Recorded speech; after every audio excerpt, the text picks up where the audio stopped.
Bro, there's so many people talking. Okay.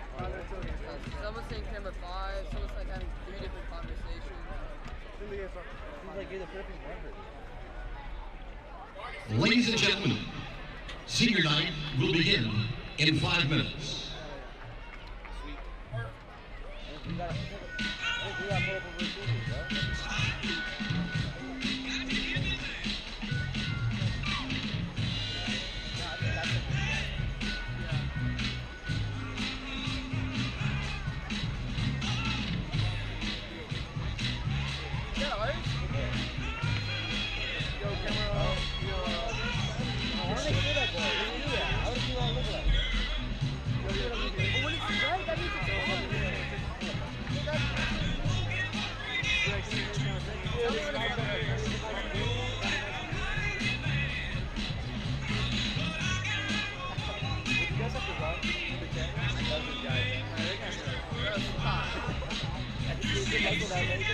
Take it out by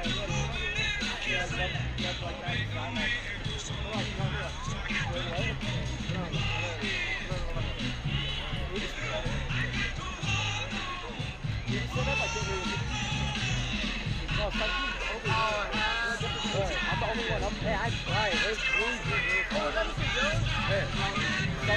Something's over there, right? Like that. Look at that. And then trace to the right.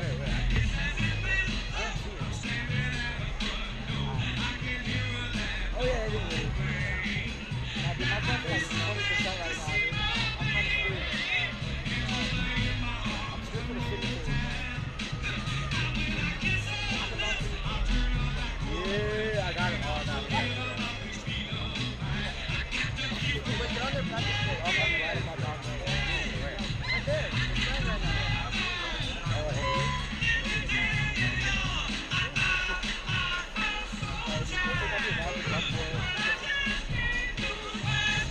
That is the job.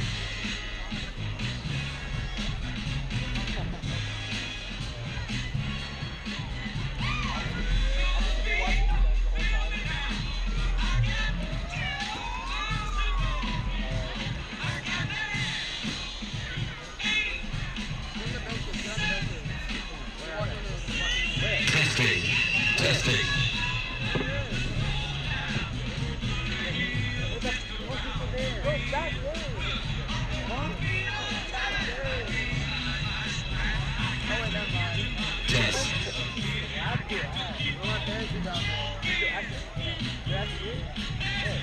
Check.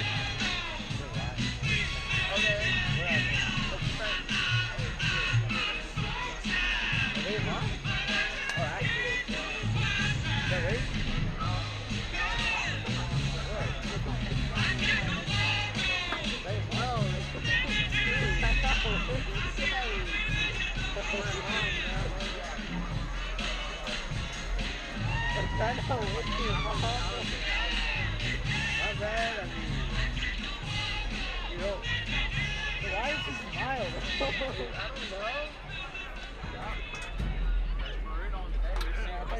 don't know. Oh, what is yo, he said the worst cameraman. Where's cameraman, bro? This picture. Which picture? Taxi. Yes, that's my mom. Why would she look up at me? I don't know.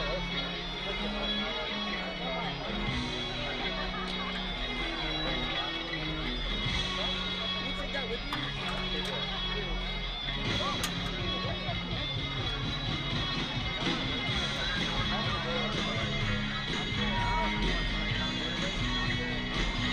You want to go?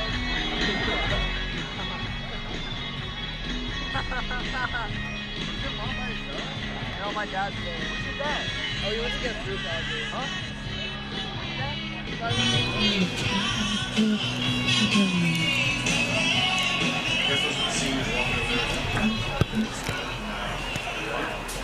Yes, he should be. Alright, we're good. It is a breeze, 78 degrees here in Collierville at Landers Field. And it is 6:25, and we're about to announce the seniors right before game time in this huge game against the Houston Mustangs. It is a beautiful night for Friday night football here in Collierville against these Houston Mustangs. Big rivalry game, and now we are going to announce your Collierville Dragons football seniors. Playing football and attending Austin Peay State University after graduation. Cam chose to present his game jersey to Coach Davis. First senior of the night, number 0, Cam Herring, being escorted by his family, Sparkle Herring, Carson Herring, and Stephen Herring. Cam plans on playing football and attending Austin Peay State University after graduation. He chose to give his game day jersey to Coach Davis. Cam said Coach Davis was one of the first coaches to believe in his ability to play the defensive back position. Now, number 1, Luke Ridgen is being escorted by his father, Curly Ridgen, and his mother, Kim Ridgen, and his sister, Gabby Meyer. Luke plans to attend a 4-year college after graduation. Cam chose to present his game day jersey to Mr. Pazanski. Cam said Mr. Pazanski made class time fun and enjoyable, and his class was the best class he has ever taken. John Clay chose to present his game Number day 6, jersey John Clayberry is being escorted by his parents, Jennifer and Clayberry. John Clay plans to attend Mississippi State after graduation. John Clay chose to present his game day jersey to Mrs. Christy Clayton. John Clay said Mrs. Clayton made Spanish class something to look forward to every day. She also shared her experiences and her testimony with me, which inspired my Christian faith. And now number 7, one of your Colorado Dragons wide receivers, Martez Carter, is being escorted by his mother, Maria Carter, and his father, Cordarius Young, and his siblings, Otto Carter Young, and Darius Boozy Bean. Martez plans to play college football after graduation. Martez chose to present his game day jersey to Mr. John Tupper. Martez said Mr. Tupper was one of the first teachers to make him feel at home at CHS. He always made sure he understood something and is a great teacher. No matter Next what. up, number 8, Demicah Gregory Number 10 is being escorted by his mama, Latora D. Demicah plans after graduation are still undecided. Demicah chose to present his game day jersey to Mr. Stevenson. Demicah said Mr. Stevenson always had his back no matter what. And now, without further ado, number 10, your quarterback, Aiden Glover, is being escorted by his parents, Jessica and Gil Glover. Aiden will graduate in December and plans to attend Missouri. He will major in biology and play football as a quarterback for the Missouri Tigers. Aiden chose to present his game day jersey to Mrs. Sarah McCoy. Aiden said Mrs. McCoy has supported me since I came to CHS, and she is a great teacher. Next up, number 11, Logan Davis is being escorted by his parents, Cameron and Stephen Davis and Christy Davis. Logan plans to attend Mississippi State and become a pilot after graduation. Logan chose to present his game day jersey to Miss Ann Newhouse. Logan said Mrs. Newhouse is really nice and she's one of the few that cared and understood me. I really enjoy her class. Number 16, Slayton Hyman is being escorted by his father, Pete Hyman, and his mother, Courtney Hyman. Slayton plans to attend Mississippi State also after graduation. Slayton chose to present his game day jersey to Mrs. Mitchell Martin. Slayton said he always had a great time in his class and she helped him throughout the school year. Next up, number 17, Presley Spicer is being escorted by his parents, Melissa and Nick Marchie and Barry Spicer. Presley plans to attend the University of Tennessee after graduation and pursue a degree in business finance. Presley chose to present his game day jersey to Miss Lori Streetmatter. Presley said Miss Streetmatter is a great teacher and a role model. Presley has known Miss Streetmatter since elementary school and shared great memories with her. Number 19, Hayden Walk is being escorted by his parents, Laura and Steve Walk. Hayden plans to attend Mississippi State after graduation. Hayden chose Dr. Jeffrey Borden to receive his game day jersey. Hayden said Dr. Borden was the first teacher that made him excited to go to class. Number 20, Andrew Crouch is being escorted by his mother, Felicia Margot, and his father, Jimmy Crouch. Andrew plans to attend the University of Tennessee after graduation. Andrew chose Mr. Busey to receive his game day jersey. Andrew said Mr. Busey's class is the most fun class he has been in at CHS. Number 21, Eli Myers is being escorted by his parents, Tanya and Chris Myers. Eli is planning on attending college after graduation and major in mechanical engineering. Eli chose Miss Courtney Biddick to receive his game day jersey. Eli says Miss Biddick helped him decided to take. Miss Biddick has helped him decide classes on what to take and will help with his future plans. She also has helped me and my parents with a variety of things over the years. Up next, number 44, Jonathan Davis is being escorted by his father, Jonathan Davis, and his mother, Ashley Davis, and his grandparents, Chip and Jeanette Hunter. Jonathan plans on playing football after graduation. Jonathan chose Miss Ronnie Christie to receive his game day jersey. Jonathan said Miss Christie has been a great mentor and someone you can talk to about more than just school. Number 49, Joshua White is being escorted by his parents, Misty and Jerome White. Joshua plans on majoring in mechanical engineering after graduation. Joshua chose Coach Orpheus Taylor to receive his game day jersey. Joshua said that Coach Taylor's technique is unique and helpful and has made class fun. I always look forward to his class and what we had to learn. He inspired me to be the best version of himself and pushed me past my limits for the better. Number 52, Nicholas Alanis is being escorted by his parents, Letitia and Lionel Alanis. Nicholas plans to go to college after graduation. Nicholas chose Miss Charlotte Martin to receive his game day jersey. Nicholas said Miss Martin helped me learn about math and helped me grow as a person. She is very nice and caring. Number 55, Tanner Wages is being escorted by his parents, Paige and Chris Wages. Tanner is exploring his options and hopes to continue his athletic and academic career at the next level. Tanner chose Mr. Edgar Bridges to receive his game day jersey. Tanner says Mr. Bridges is the coolest cat of them all. Up next, number 59, Wesley Jackson is being escorted by his parents, Joanne and Scott Jackson. Wesley plans to attend Mississippi State after graduation. Wesley chose Mr. Bill Snodgrass to receive his game day jersey. Wesley said, Mr. Snodgrass inspired me to be a better student.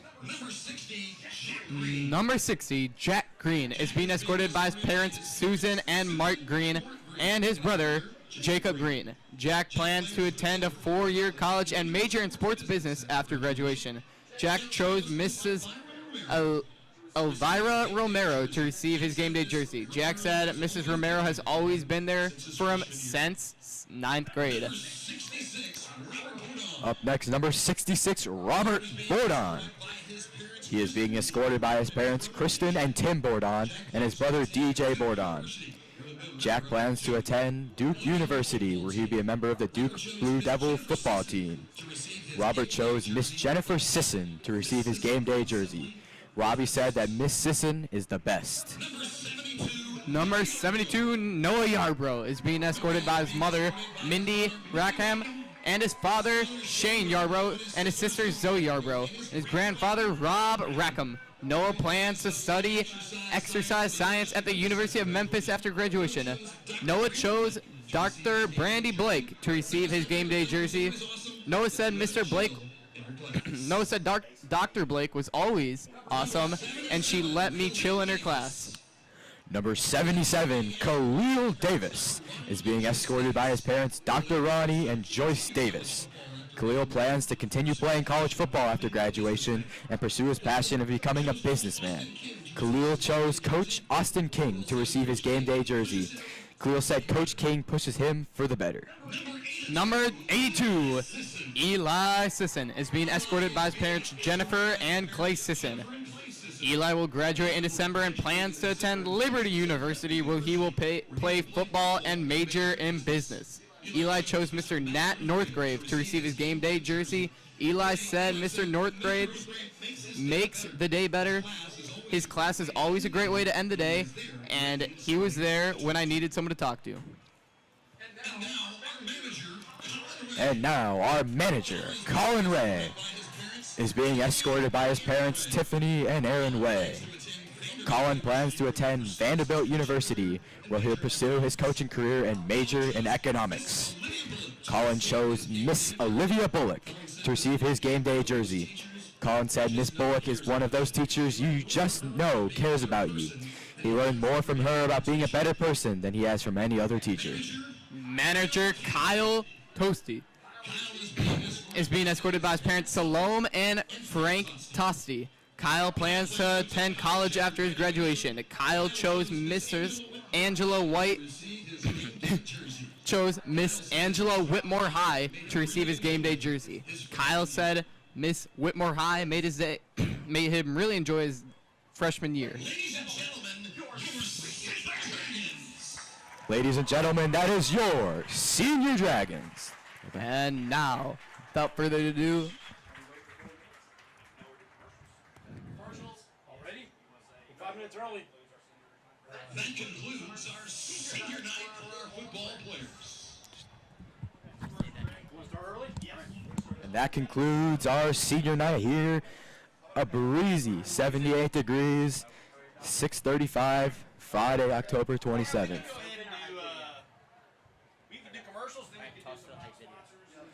And after the conclusion of that presentation, we're going to toss it over to your Dragons hype video.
And now, after introducing the seniors, I'm Colton Bodwin, alongside with my broadcasting partner, Caden Landry, here at a Friday night, cool 78 degrees here for kickoff in Collierville. Huge game against the Houston Mustangs coming up here soon in around 20 minutes.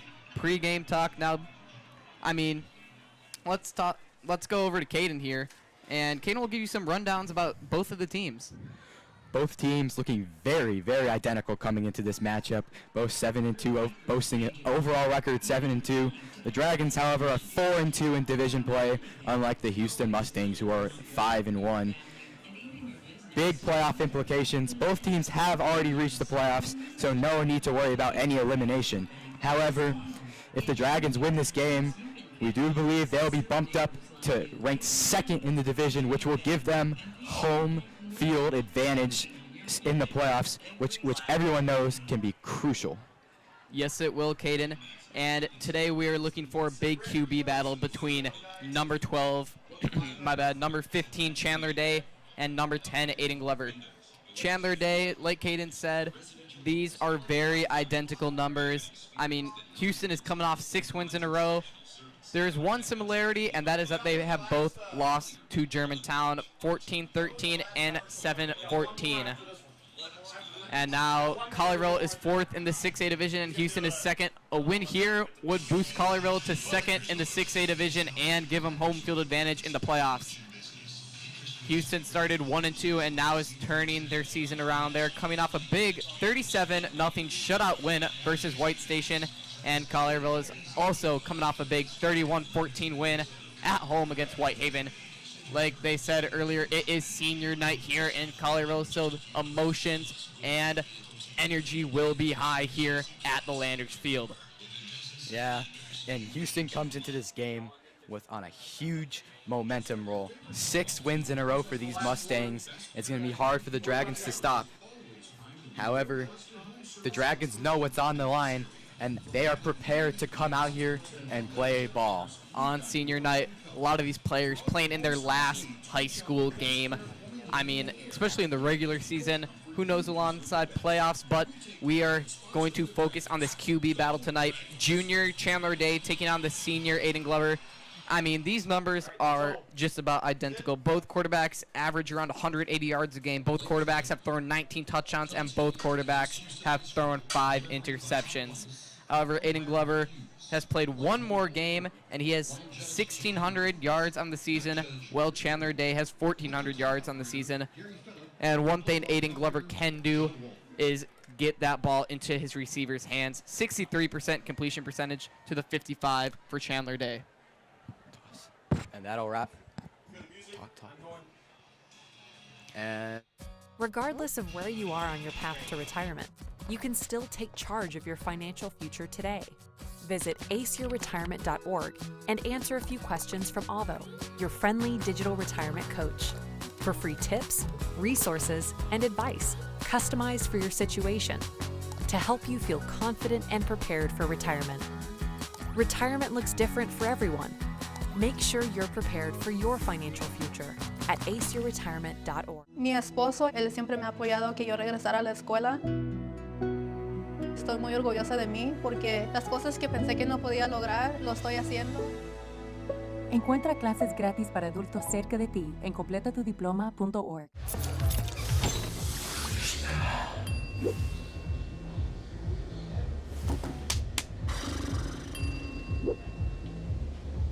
If you need to do something to feel okay to drive, you're not okay to drive. Don't drive buzzed. There was an old woman who lived in a shoe. She had so many children. She didn't know what to do.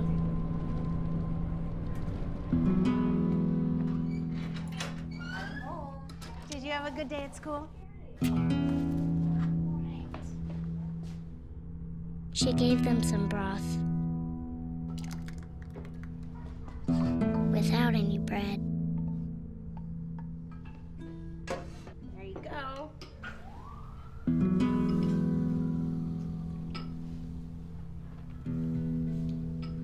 And kissed them all soundly.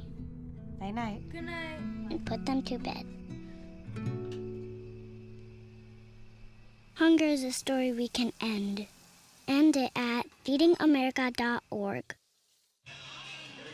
Dragons football is proud to play along the Collierville Dragons cheerleaders. We're here to highlight some of these senior cheerleaders coming into their last game of the year. Ryan Adams, who is escorted by her dad, Dennis Adams, and her mom. And never mind. So Okay. these senior cheerleaders are alongside these senior football players tonight. So we will be going over all of our seniors tonight, including cheer and pom. These cheerleaders, great in competition and great alongside these Dragons football. And there is quite a few seniors tonight that we will be honoring throughout the game, so be prepared for that. and they are definitely going to be excited showing the energy tonight against this rival in the Houston Mustangs. And the Houston Mustangs already filing into their student section with plenty of signs, as well as Collierville with plenty of signs also. I mean, both these teams are electric, and both these teams cannot wait to start this game. That will be coming up here soon. Like Caden was talking about, both teams pretty identical in 7-2. The only difference is the Dragons are 4-2 in division play, and the Mustangs are 5-1 in division play. So home field advantage is on the line for this game. Winner will take the second seed and the home field advantage in playoff play. And the QB battle is going to be one focus tonight. Chandler Day, the junior, and Aiden Glover, the senior, are pretty identical. 19 touchdowns, 5 interceptions, and 180 yards, all identical for the both of them. The only difference is the yards. 1,600 yards for Aiden Glover and 1,400 for the junior, Chandler Day. And they are rolling the clip now here at the Landers Field, getting ready for your Collierville Dragons to walk out. Of course, tonight's student section is littered with camo for our final game of the night. They are going to get hyped down there, camouflaged. Yes, it is. And they are getting excited here as your Dragons are about to enter the field. They are getting ready to take the field against these Houston Mustangs in a huge game. And the Dragons really looking to play at home, because when you have a student section like this, home field advantage is huge.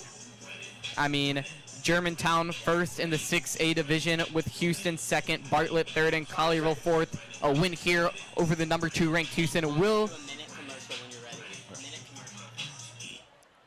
Houston, with the win over Houston, Collierville will jump to that second seed and get the home field advantage. And before the Dragons get back, we will go to commercial. Es que transmite cosas que luego es más fácil decirlo que palabras. Exacto. Tuve que abrir mis ojos los tres, inhalar profundamente, contar. Hi, I'm Smokey Bear, and I made an assistant to help you out, because only you can prevent wildfires. Hey, Assistant Smokey Bear, call me Papa Bear, because I'm grilling up dinner. Do you get it? Yes, good job. So, what should I do with all these coals? Don't just toss them out. Put them in a metal container, because those embers can start a wildfire. I understand. The stakes are high. Ha, ha, ha, ha. See, Smokey thinks I'm funny. Our money, she's my purpose. I'm here to walk with her, hold her hand until she can walk alone. Kind of like being a father in this world.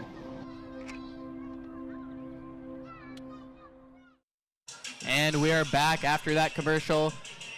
Everyone is lining up at the Big Dragon Tunnel. Houston's walking onto the field now, then will be followed by Collierville. Both have lost to Germantown, though, however, and that is the Houston's one loss in divisional play.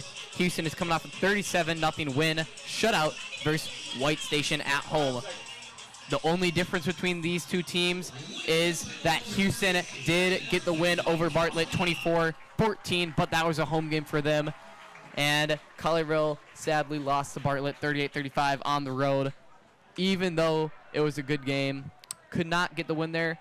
And if it would have been at home, that would have been a huge difference, and that's what they're looking to do here against the Houston Mustangs, is get that home field, which is so important and plays such a big role for these Collierville Dragons. Yeah, after that loss, a good bounce back. That is what the Dragons...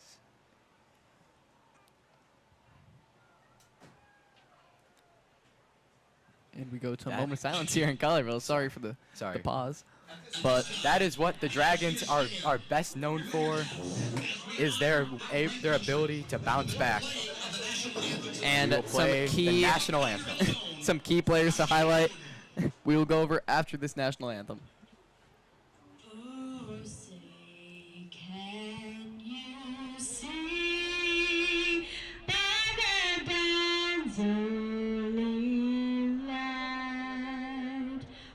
so proudly held at the twilight's last gleaming, whose broad stripes and bright stars through the perilous fight over ramparts we dashed, were so gallantly streaming,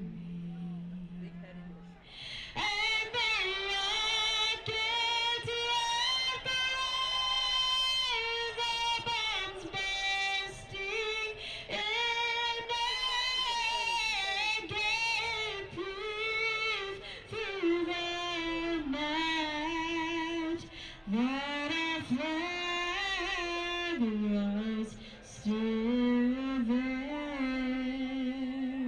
Oh, say does that star-spangled banner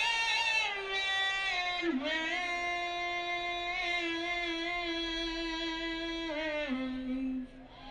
o'er the land of the free and the home of the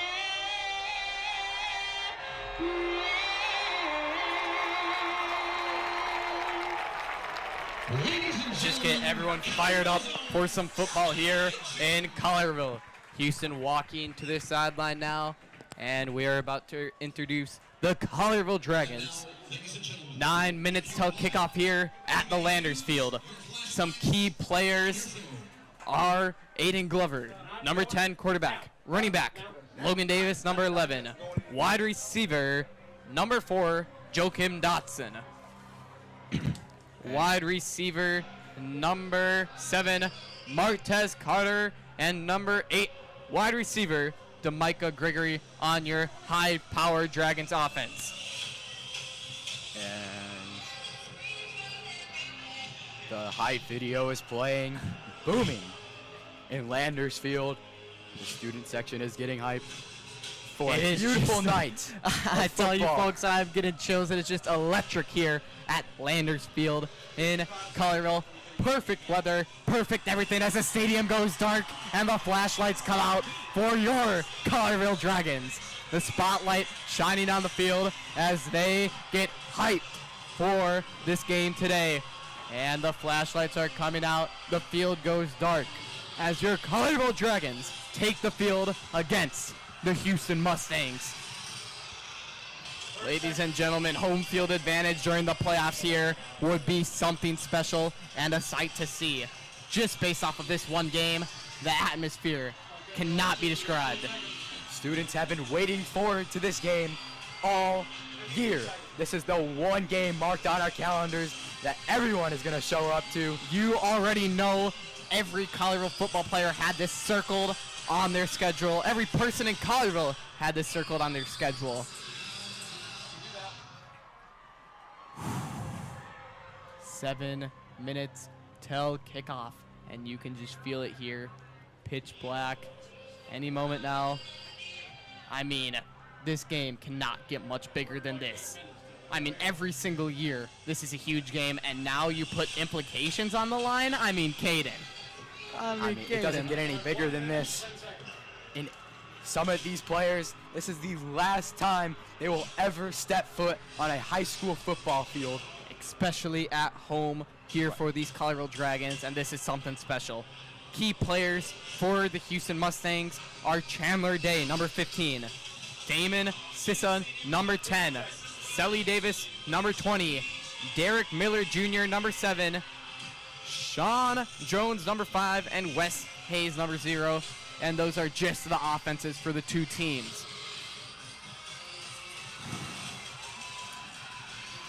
Here we go. The Dragons lining up. I mean, these flashlights have been on for a while, and nothing has changed. Just waiting for your Collierville Dragons to arrive in the tunnel. And the music changes, and the theme music is coming out as Coach Riccone and the Dragons are walking. Oh, they're making the walk. This is a slow, introduction, but it is worth saunter into the field as the Dragons make their way into the final. It is official. They have the camera on them, Caden. You know what that means. They're making the walk. And the fans are surrounding them as Aiden Glover takes the field now. Now they're walking onto the field, and it is only a matter of time. And he's clapping in front of the camera. You already know him and the boys are hyped for this game. And they got the turnover belt. He's talking into the camera. And this Houston rivalry is something special. And I'm pretty sure we will be seeing a lot of this tonight. A lot of talking, a lot of conflict, a lot of hard playing football. Yeah, you know tensions are high, and you know some of these players, this will be the last 60 minutes of football in their life. So you know that they're going to put their all out onto this field. They're leaving it all on the field as Coach Riccone, here it is, they're in the Dragon Tunnel. And there they go. They're waving, and they're waving the flashlights. Folks, this place is getting loud.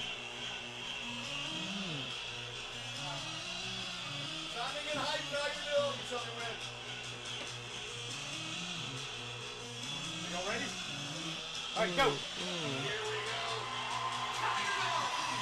And here comes your Collierville Dragons! And for their final regular season game, the smoke is coming out of the tunnel, and so are the players. They are getting fired up, running straight to the student section. Colton, I have never heard our sideline this loud in my life. I mean, every game they get excited, every game they get loud, but it is something special when you take the field against Houston, and I'll tell you that.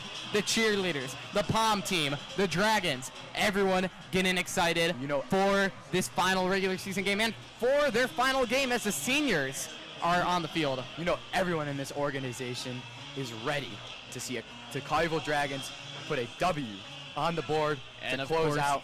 The first thing they do is take that knee and pray before the game. That just shows. Houston and Collierville staring each other down from the sidelines. 3 minutes on the on the screen till kickoff. And man, Kate and I have not been this excited in a very long time for some high school football on a Friday night.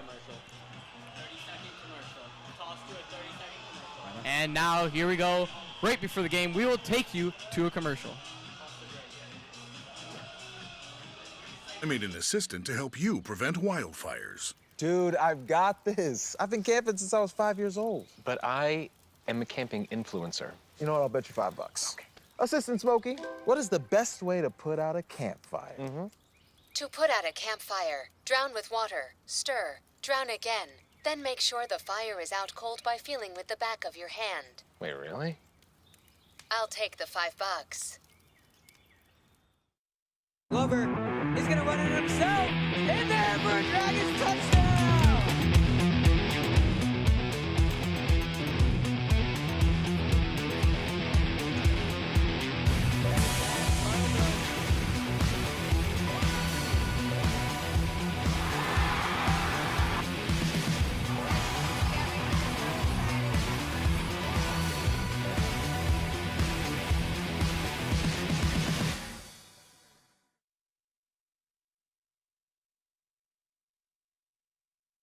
And we are back as Aiden Glover,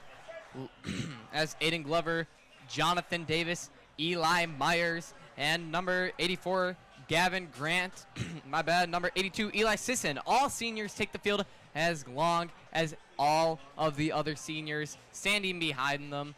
The captains go out to midfield, but it is something special here to see all the seniors standing in between the 45 and the other 45-yard line, just to camaraderie all the seniors, and what a season it has been for your Dragons. And as Aiden and the rest of the main captains come back to the sideline, they all go into huddle. Of course, culture is a big part of this Collierville Dragons football team. The community, the camaraderie that they have in between each and every player really separates them from any other football program in Memphis, Tennessee, or the United States. And it is something special that Coach Riccone here is doing with the boys, as you can hear the Collierville and Houston student section both getting loud for this intense rivalry of a game. I do not think we are going to be seeing many people head to the concessions tonight from the student section. This place is going to be packed and loud all night long. No one's going to want to get up from their seat. This is going to be a close game. And kickoff time, beautiful. And it does look like your Dragons will be kicking off and receiving the ball at the second half. And it is the Houston Mustangs to receive the ball to start this game. And that Collierville defense will be out on the field, allowing next to no points per first quarter, shutting out Whitehaven last week. However, this Houston Mustangs team does like that first quarter, putting up 14 points in the first quarter. And let's see if the Collierville Dragons can hold them here, as number 95, Grayson Litton, takes the field to kick this ball off to get this game started. And everyone's on their feet. And it's away. Flag already on the field. And to receive the ball for for the Houston Mustangs is number 3, LeDedrick James. And on the other side, number 2, I believe, Donnell Yarbrough. Or number 0. That was a false No, that's start. number 0. Yeah. My bad. It is number 3, LeDedrick James, and number 0, number 10, Damian Sissa, the running back, to receive the ball. That false start put the Dragons back 5 yards. They're kicking out from the 35 now. And it's away. Officially, the game has started. It's a short kick to number 7. And he is taken down at the 34-yard line. And the Dragons getting loud. Caught at the 30 to the 34. Derek Miller Jr. on the 4-yard return.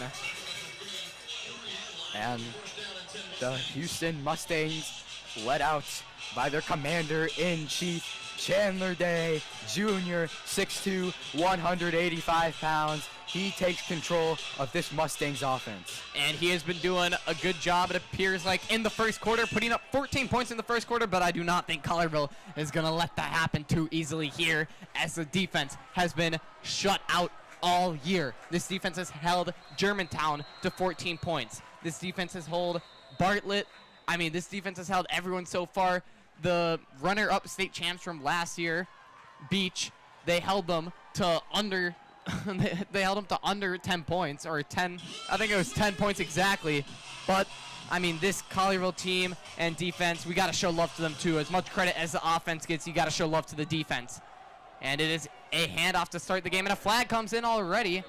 6-yard gain, but that is their running back, Damon Sissa. Waiting to hear what the flag is already. And it's holding on the offense. Dragons defense already causing them to make mistakes, and that will be one key factor here in the game. These penalties and what these teams can do. Right. Backing them up 10 yards to start the game is huge. Last week versus Whitehaven, we saw how penalties affected them, and hopefully it affects the Mustangs too. And Damian Sissa gets the ball, taking it, and he gets hit. Sits him down at the 26-yard line. That will be a second and I believe 17 now for the Mustangs. Colton, I just want to mention the sideline, clapping, cheering after every single tackle. We haven't seen this all year. This is just another example of the tension between the two teams. And it is 2nd and 17, but not to highlight this too early or too much, but you already see number 10, Aiden Glover, and number 4, Joakim Dotson on the sideline talking, getting ready to get this first drive. Low snap. Looking, Chandler Day, scrambling, under pressure, taken down by this Dragons defense, getting hype. That is number 59, Wesley Jackson, and number 0, Cam Herring, on the combined sack of quarterback Chandler Day. Already feeling that pressure from the Dragons, and that backs them up about 3 yards. 3rd and 21 to go. Big third down already from your Collierville Dragons. And the sideline getting loud already, as well as the student section here on 3rd down. Chandler Day takes a snap, looking, throwing, unleashing. Ooh, batted down, incomplete by this Collierville defense as they absolutely deck number 9, Owen Wagner on the play. He was trying to look up the middle, but the defense is not letting you throw up the middle. Not this Dragons defense. And Aiden Glover getting that helmet on. He is ready, as well as his Collierville offense. They have number 4, Joachim Dotson, back there to return the kick. Like a gladiator going into battle. He knows it's going to be a different environment in Missouri, so he has to take advantage of his fellow classmates, peers, and teammates while he has the time left. I mean, how much different is Missouri going to be to a game at Houston? I mean, I don't know the SEC, but I mean, these Houston games do get intense.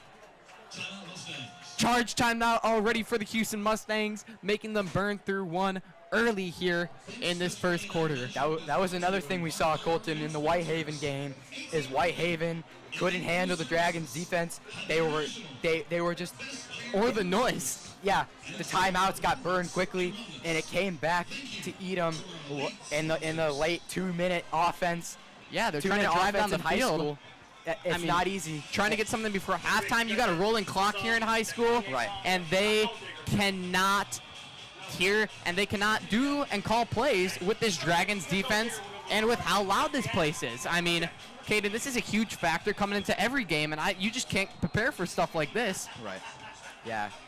Especially the student section, the Collierville Crazies. No one can seem to handle them this year. And the punts. Here it is, the snap, the kick.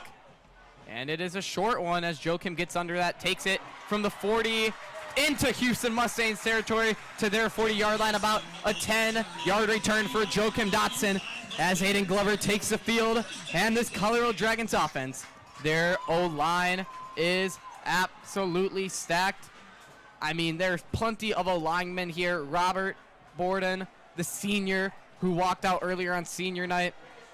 I mean, this is just one of the few Dragons offensive linemen that will be going to college for how talented they are. And multiple of them are juniors. Man, this Dragons offense is looking good. And Aiden Glover takes the first snap of the night. Pass, looking, throwing, going to Joachim already. Just outside, out of bounds, incomplete. 2nd and 10 Dragons. Very, very aggressive play calling.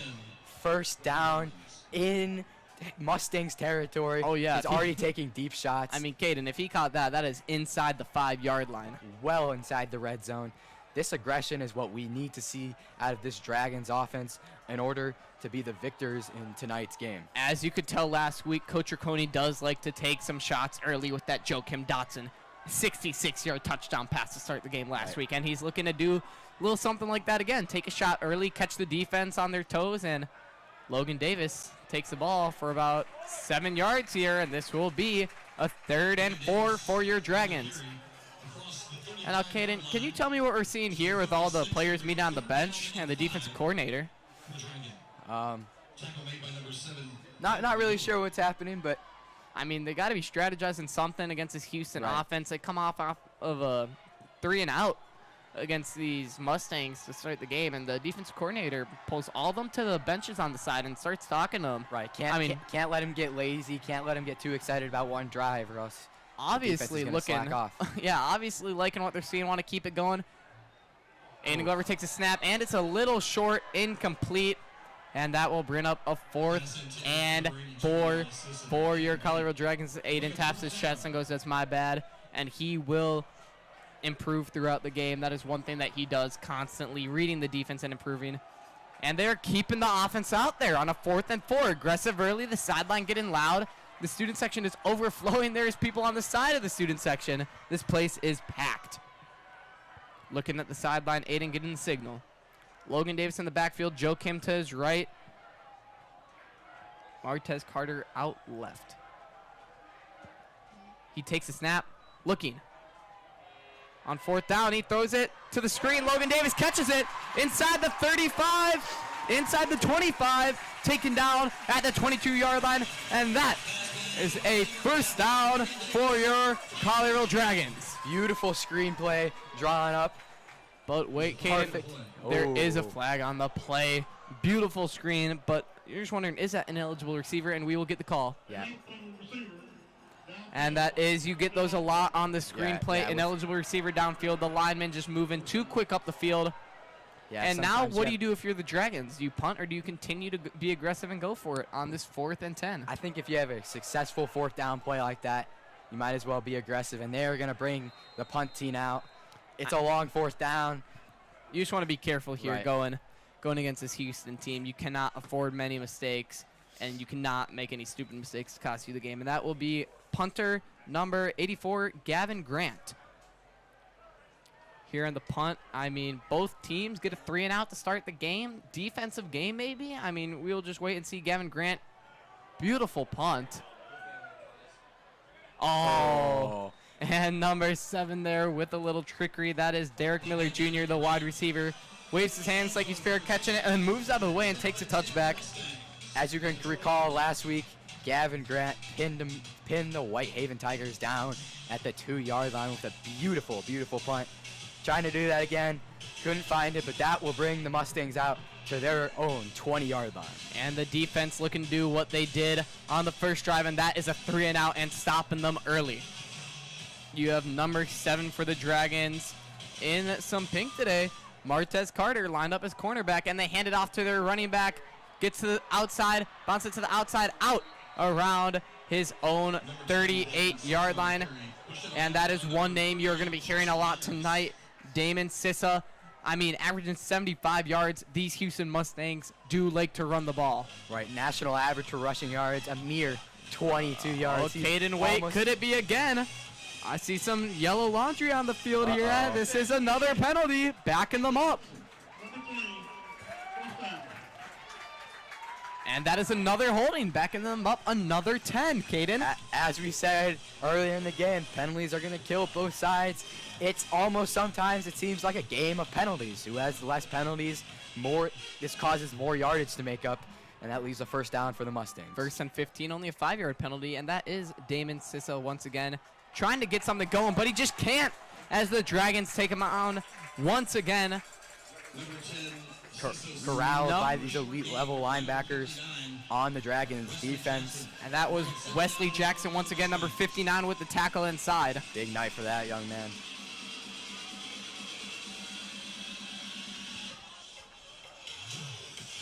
Here we go. And now 2nd and 13, only a 2-yard gain. Damon Sissa with the run once again. Trying to do something, can't get anything. Dragons take him down again for another short gain. And this defense, this front 4 is looking good. Right, that's demoralizing for any offense to see you're on 3rd down and you're only backed up to your own line of scrimmage. Although it's positive yardage, that flag kills you every single time. I mean, you just have to remember they started this drive out with a 20-yard run, and now it's 3rd and 10. Penalties do kill you, and that is going to be another factor of the game tonight as they get someone on late on the field. Looking to get set. Put a man in motion. They're putting number 9, Owen Wagner, in motion, the tight end. Number 3, Cedric James, and he gets taken out, I believe, short of the 1st down marker, and this will be 4th and short on the jet sweep. AJ Green got in there with the pressure initially, but he is brought down by number 38, Joseph Myers. And AJ Green, talk about the game he had last week. AJ Green was everywhere last week. He played wide receiver, he played tight end, he played linebacker, he had multiple catches, he had a touchdown catch. Fullback, kick return. I mean, this man is everywhere, and you can see why. 6 foot, 195 pounds. That is a big, tall body to stop for any defense. He stepped out of bounds here, got pushed a little earlier, so the punt team comes out 4th and 4. Almost gets a hand on it. Maybe he did, as that punt has no air under it. Joakim Dotson picks it up at the Dragons 35. Takes it to about the 37. Not much he could do. That thing did not get high at all. It just like rolled on the ground. No spin, kind of a wobble ball roll. It was a good punt by the punter, and that will leave them on the 40-yard line, 37-yard line, sorry, for Aiden Glover to lead him out. Hopefully a different outcome than the first drive. Yes, it is. Ball on the 38, 1st and 10 now for your Collierville Dragons. Look on the sideline. You have number 19 out there, Hayden Walk. to Aiden's right, along with number 82, Eli Sisson, the senior. Aiden Glover does take the snap. Fake handoff to Logan Davis. He keeps it, spinning out of a tackle and being taken down. That is a big play there by the Houston's defense, and you can hear it from their sideline. I mean, they really did try to get something going there. Fakes a handoff, tries to keep it. Yeah, that play has worked for them before. The number 4, Jose Joyner of the Mustangs, was having none of that. And number 34, the ball is at the 34-yard line now, and this is a big 2nd and 14. And the Houston band in attendance here as the Collierville band is on competition, looking to take advantage of that.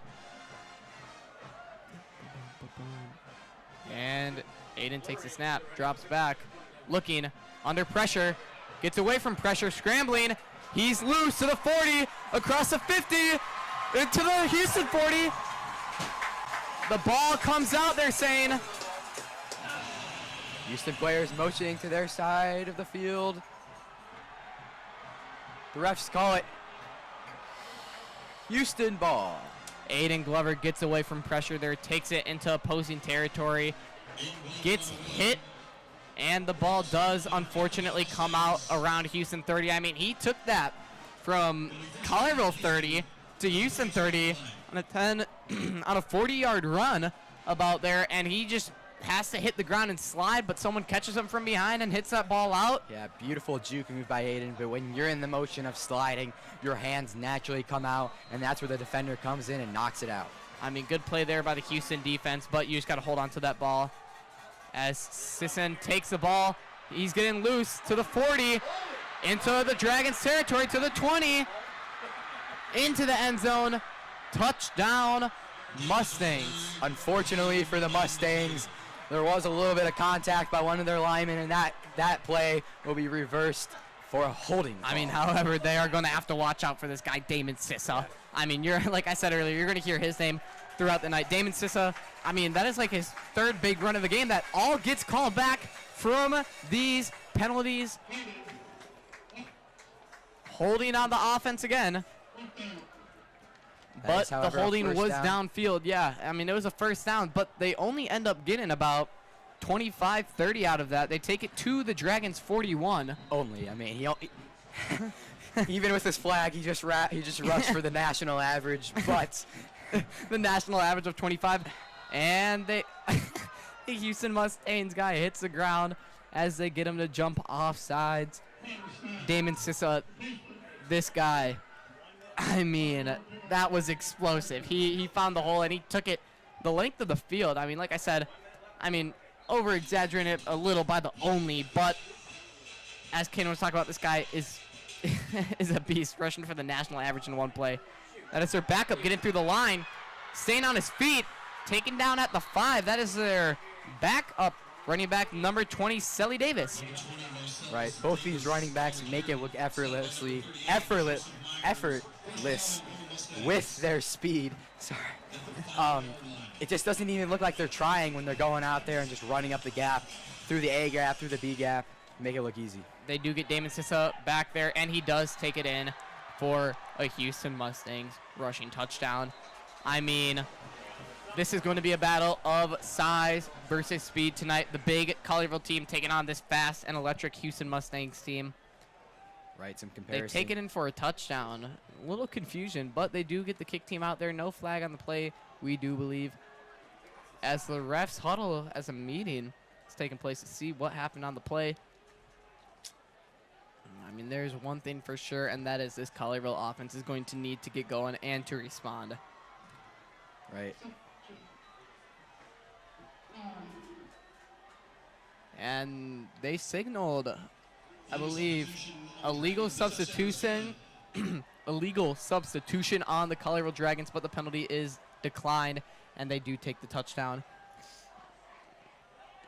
Number 11, Mason Green, the kicker, chips it in there, and that is 7-0 Houston Mustangs. This is something unseen by the Dragons offense. We are 5 minutes left in the first quarter, and we have yet to score a point on the board, averaging 13 points in the first quarter alone. Aiden Glover trying to go out there and turn this offense around. I mean, coming off the fumble, he is definitely looking to make something happen. That is one thing that we forgot to highlight before the game started, is this turnover battle, Caden.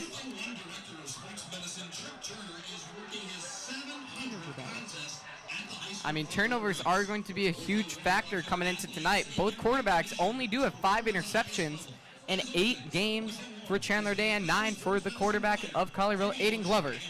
Right, both these quarterbacks have the ability to put in any spot they want, tight spiral.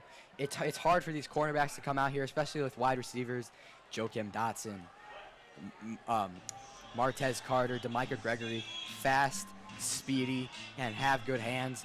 But Houston's done it pretty good. Some mistakes on both sides, both teams' offenses, both teams' defenses. Hopefully they're able to refine this at the end of the quarter. And now one big thing that you have to deal with is the turnovers, is what I'm saying. As Joakim Dotson reels that in at the 10, taking it to the 20, 25, bouncing it to the outside, 30, cutting back, 30 to the 35, to the 40, and taken out of bounds at the 45-yard line. He catches that over his shoulder at the 10 and takes it to the 45. What a return, hoping to get this Collierville offense started.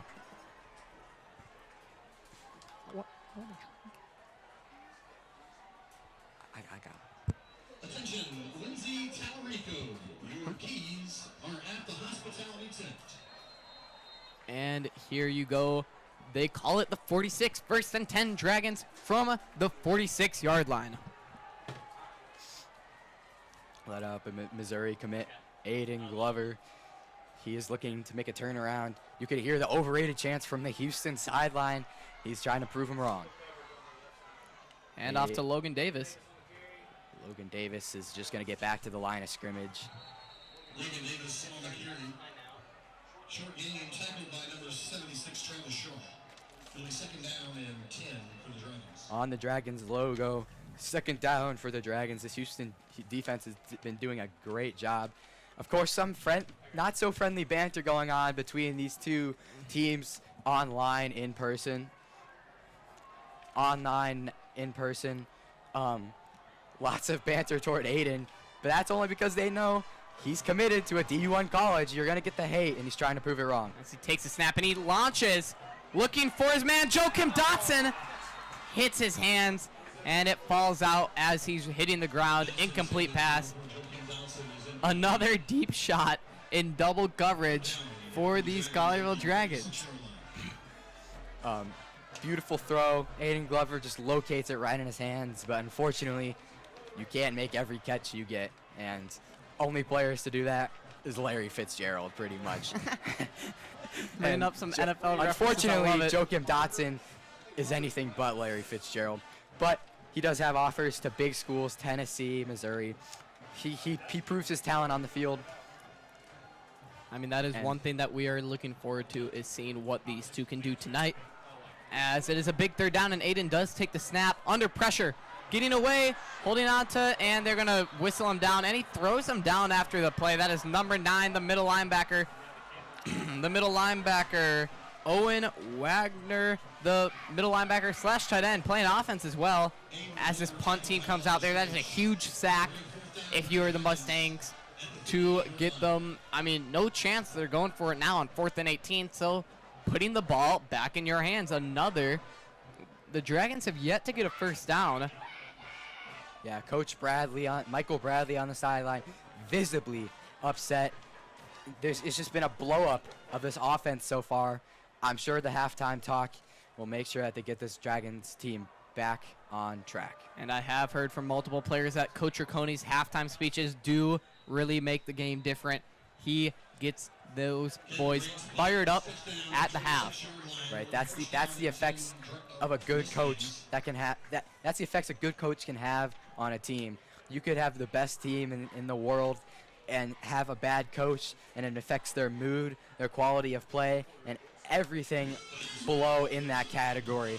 But a good coach can make even the worst of teams good. And that is one thing that does make this Collierville team so special. I mean, not only the players, but the coaching.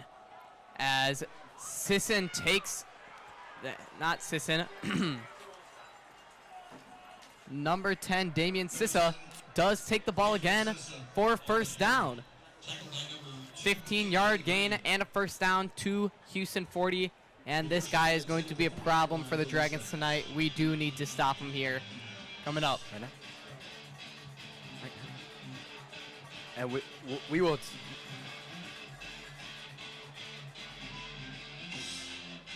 Okay.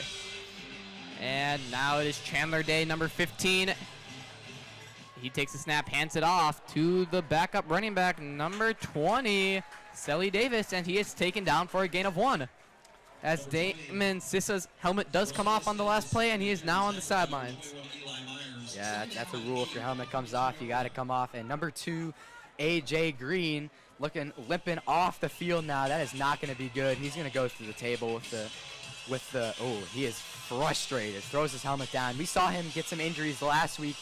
Hopefully he got through him in practice, but looks like he didn't. And they just have a wide open wide receiver, number 7, as he stays on his feet. Number 7, Derek Miller Jr. And what is our defense doing there as no safety help? Chandler Day delivers the ball right into his hands. Derek Miller Jr. breaks the tackle, stays on his feet, and takes it into the end zone. And 13-0 Houston early on. And lining up for the extra point to try to make it 14-0. This Collierville team is not, I mean, these last 2 drives have looked very vulnerable to this offense and the speed.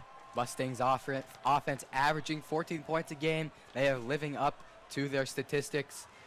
And the extra point is good. The Dragons have been shut out so far. That is not what we want to see. The Houston sideline is getting hype. We all know coming into this is going to be a tough game.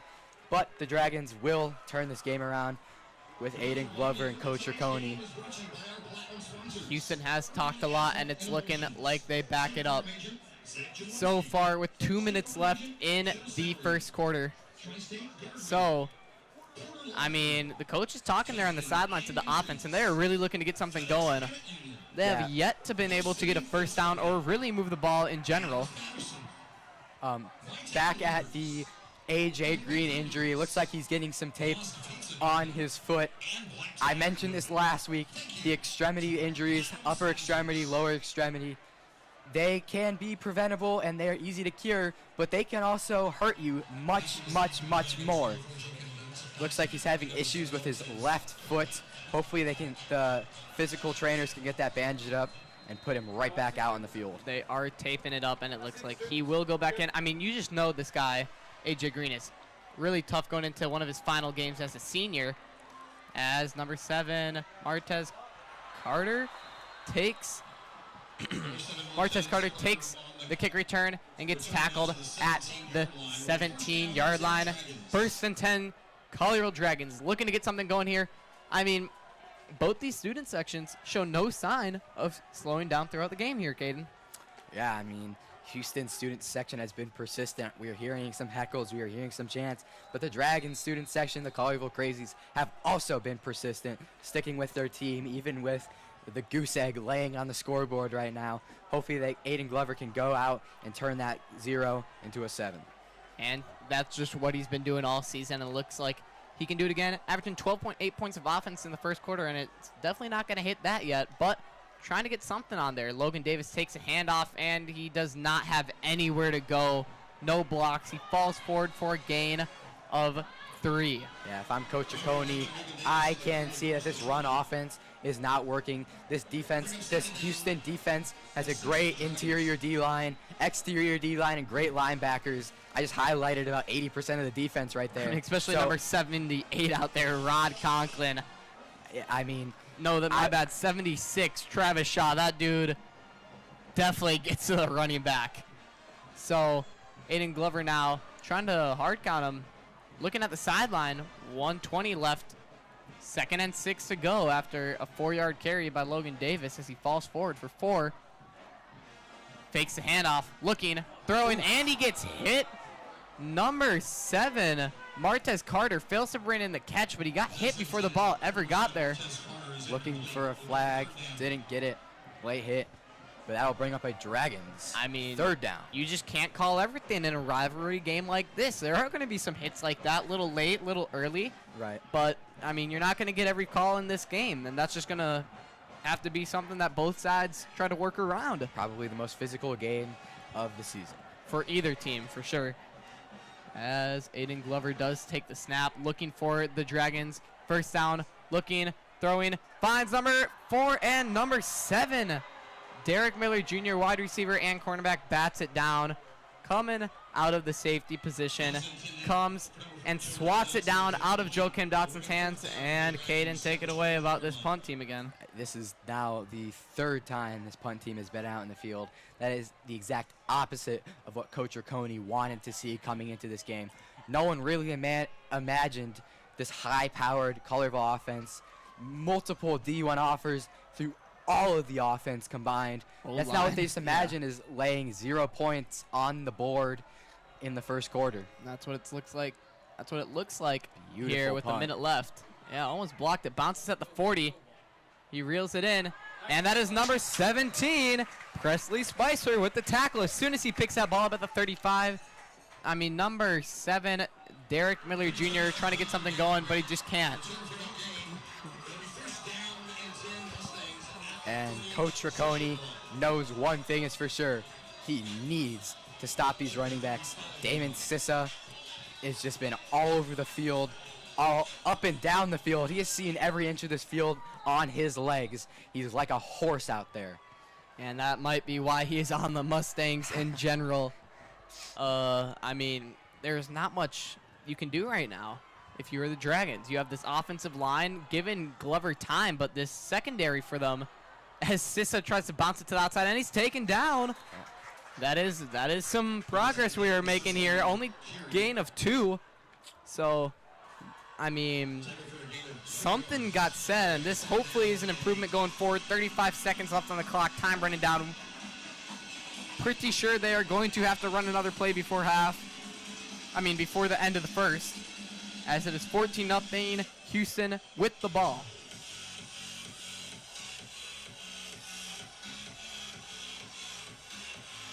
And 15 seconds left. They get to the line, trying to run a play before the quarter. 10, 9, 8, 7, and they run a play. It is Sissa getting the carry again as a flag flies in, taken down at the 40 for a gain of 3. 2.9 left on the clock with the flag. And once again, that is Damon Sissa's helmet coming off. What is going on with this helmet there? It pops off once again off the hit. And once again, this is another holding penalty.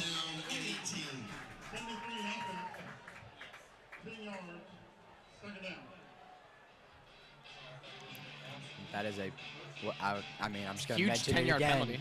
The penalties is what is going to make or break this game.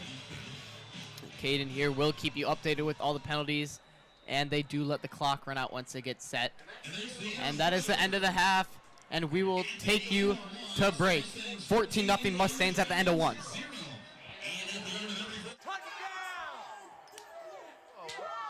that?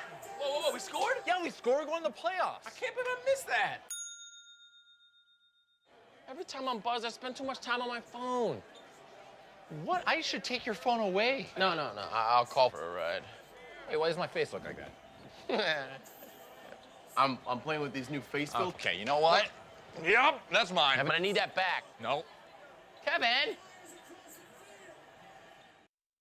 Hi, I'm Smokey Bear, and I made an assistant to help you prevent wildfires. Dude, I've got this. I've been camping since I was 5 years old. But I am a camping influencer. You know what? I'll bet you $5. Okay.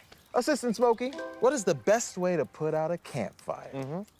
To put out a campfire, drown with water, stir, drown again.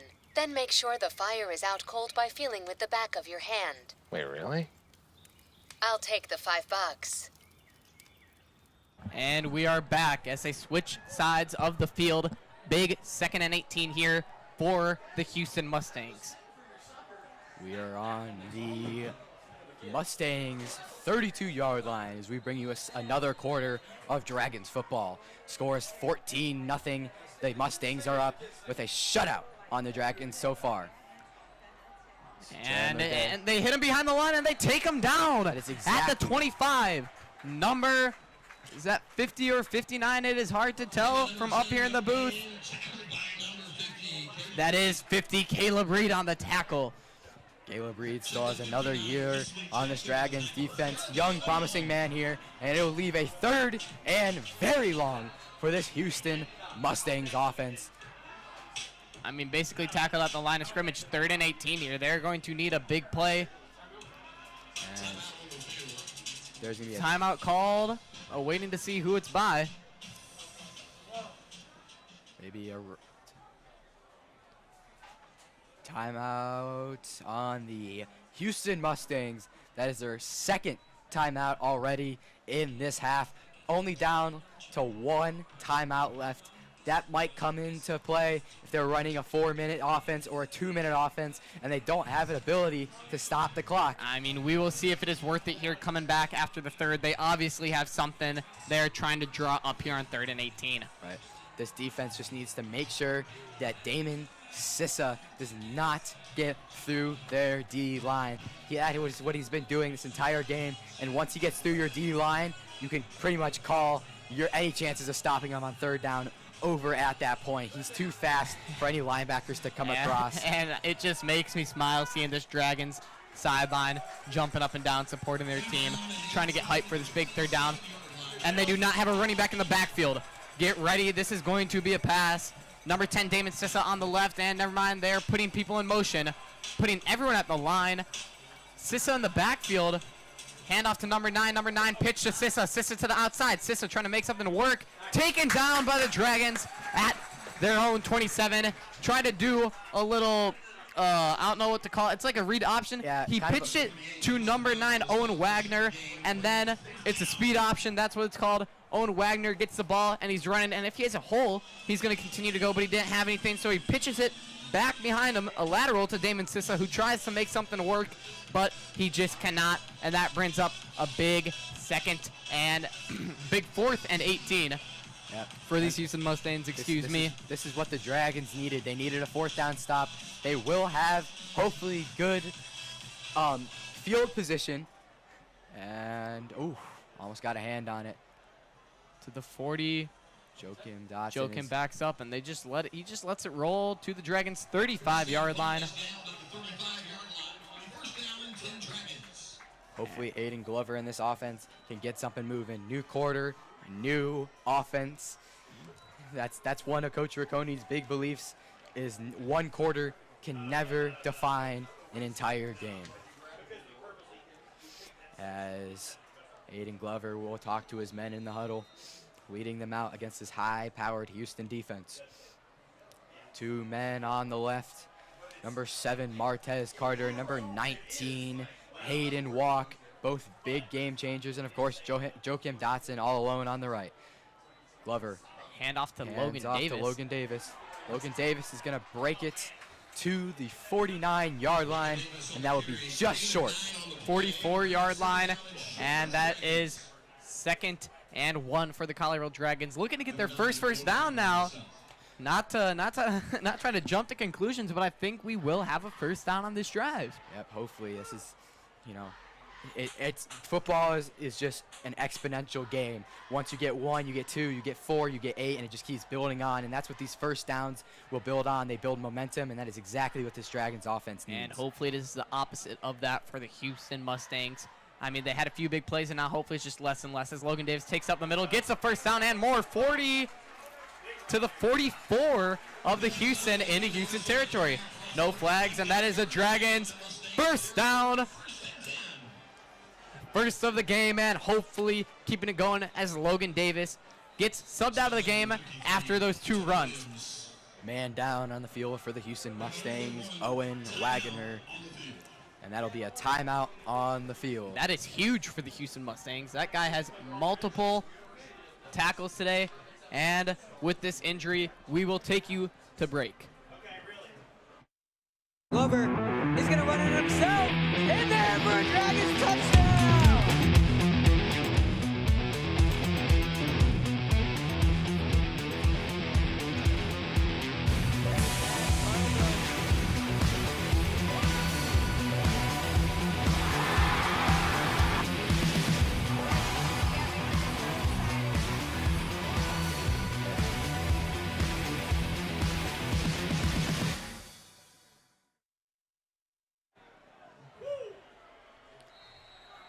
we are back, and while you were gone, a short run back to the only back to the line of scrimmage. That will be a second down. The Dragons are in Houston territory on their 45 after coming off a first down run from Logan Davis.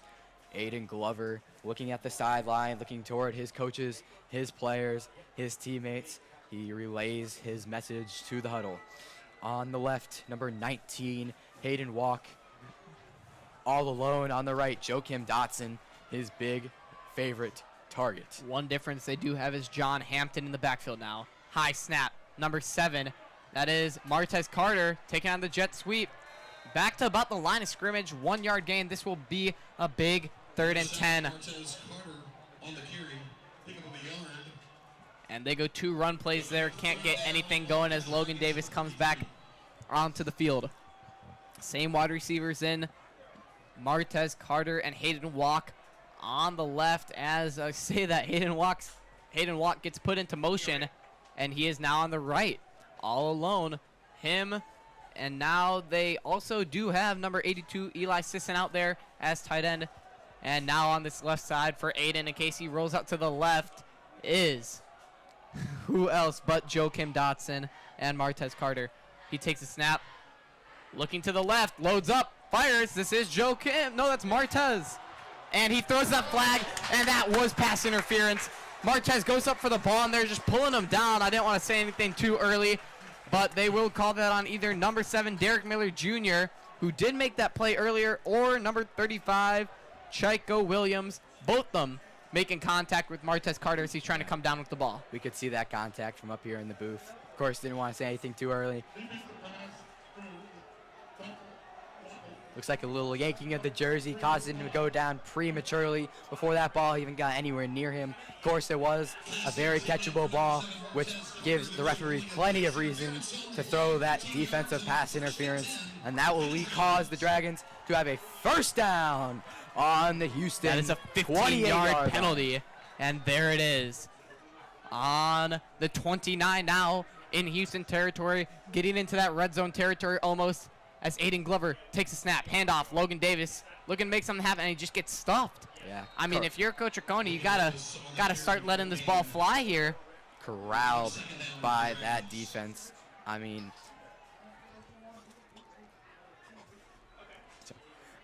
this defensive line, especially this interior defensive line for the Mustangs, has proved a problem for Coach Oconee and this run game led by Logan Davis. Aiden Glover now with Logan Davis in the backfield. I mean, it looks like they might run again to have the tight end in the box, and Aiden Glover keeps it, looking, trying to make something happen. Under pressure, gets away. How did he do that? I am not sure.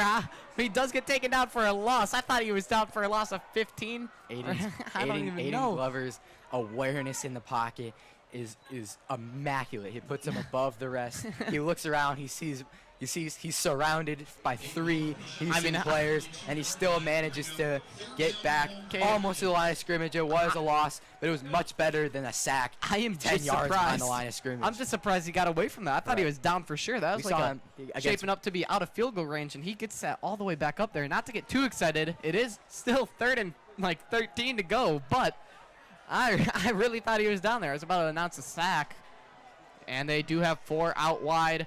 Aiden Glover, hard count, sideline, timeout, Dragons. Gonna talk this one over on the sideline. Big huge third down. The question is, do you get in field goal range, or do you go aggressive and try to go for that first down? I say you have to go aggressive, but Make always this a one-score game. Right. Take aggressive shots. Take flies. Take in routes over on the line of scrimmage, but also have that drag route underneath to give you the ability to get in field goal range, kind of like an option. Aiden Glover has the ability to make these plays, and during this timeout, we will take you to commercial.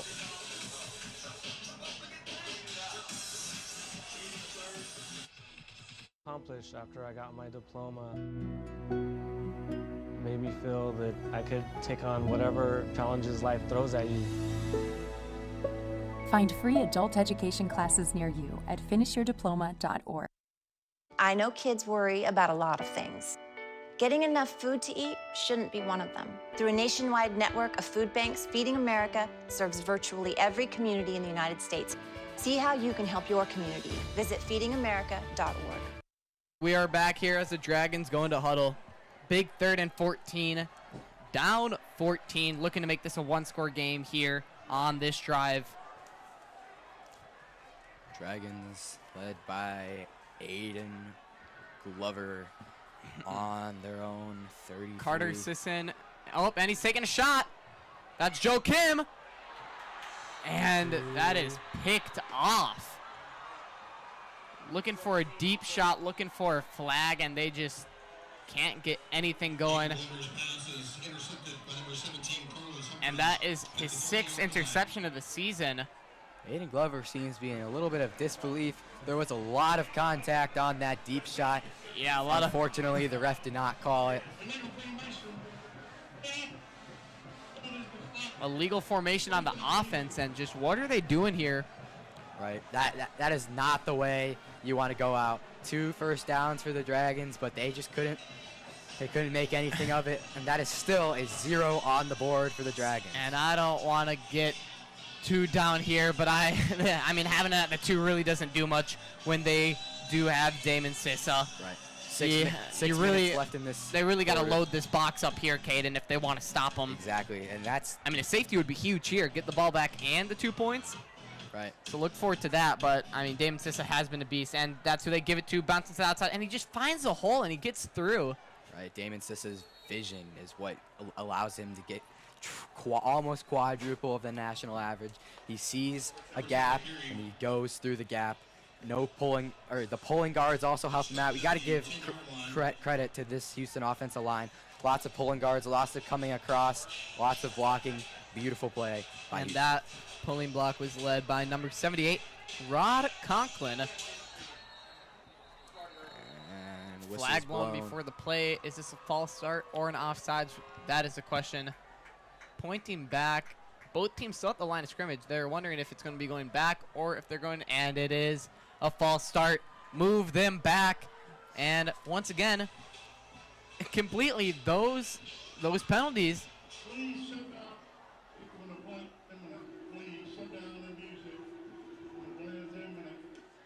They don't call anything. They back up, and then they come back to the line. They said that was the music's fault. They're blaming that on the Collierville music. They're saying the music was too loud. I mean, excuses to me. In this rivalry game, you want it to be quiet. They need perfect conditions, apparently. But that is another run, and they are going to mark him a first down. 4-yard gain on 2nd and 3. They have it on their own 14-yard line. 1st and 10 Mustangs as number 51 runs onto the field, and number 18 gets off just in time. Here we go. Really need a big stop here. 1st and 10 Houston on their own 14. 4:55 left, and Damon Sissa gets it loose once again. That is not Damon Sissa, excuse me. That is their backup, Sally Davis, number 20. Regardless of who it is, Coach Riccone needs to make some adjustments in the locker room this halftime to counteract this high-powered Houston running game. It has just been nonstop, constant battle and constant nagging at this interior defensive line, and they can't do much about it except just sit and watch Sissa and Davis roll right by. And speaking of Davis, that is Davis again, the 50 to the 40 to the 30, trying to punch the ball out, taken down at the 25, and the Dragons cannot stop this run game as Sally Davis and his other running back, Damon Sissa, are getting fired up as a substitute. Right, this run offense for the Houston Mustangs has been overpowered. I mean, on the Dragons 25, and they're not looking too good right now. The ability for them to split between their main running back, Damon Sissa, and for Sally Davis to make runs like that is just what separates Damon Sissa is a senior. I mean, looking to mentor Selly Davis, who is only a sophomore. He finds the hole there, breaks it loose, and then takes it. And that is a false start. Another penalty. I mean, getting a little hopeful here. Sack puts him out of field goal range, but you already know you can't sack them when they don't pass the ball. It is all run game here for this Houston team. Exactly. And you know, quarterback Chandler Day loves it and hates it. Less work, but less stats. That is one thing. I mean, and they just give it to they give it to him again. Sissa breaks one tackle and he just walks into the end zone. 25-yard touchdown run for Damon Sissa, and there's not much the Dragons can do right now. If you are the Dragons, you are already looking to this halftime. You're looking forward to something. Right, 3:40 left in the game. You got to try 4-minute offense. Got to try and get down to the field and either get a field goal or hopefully a touchdown. I mean, you need a touchdown here. Right. A field goal does not do much. Any score would be, ooh, bad hold, but he barely gets it up through there. the uprights, and that will make this a 3-score game, 21-0. A 3-touchdown game. I mean, man, what are you going to do here if you are the Collierville Dragons? Not much is the answer, apparently, for this run game. Right. A lot of adjustments will be made in half. Houston's sideline is fired up. On the other hand, along with the student section, who is getting more packed throughout the game. And with an illegal formation call, the Houston Mustangs have to go out there and re-kick the PAAT. The extra point will be reattempted. And who knows? I mean, this might be a miss. The last one was close. Yeah, bad hold by number 18, Graham Nichols. Yeah, just shot him out here. Mason Green, the kicker, a senior, looking to boot this through, and has a much better lot better kick, yeah. And the Houston Mustangs will make this a 3-score game, 21-0, with 3:40 left to go in this first half. A lot of disappointment on this Dragons defense. Oh, sorry, this Dragons sideline.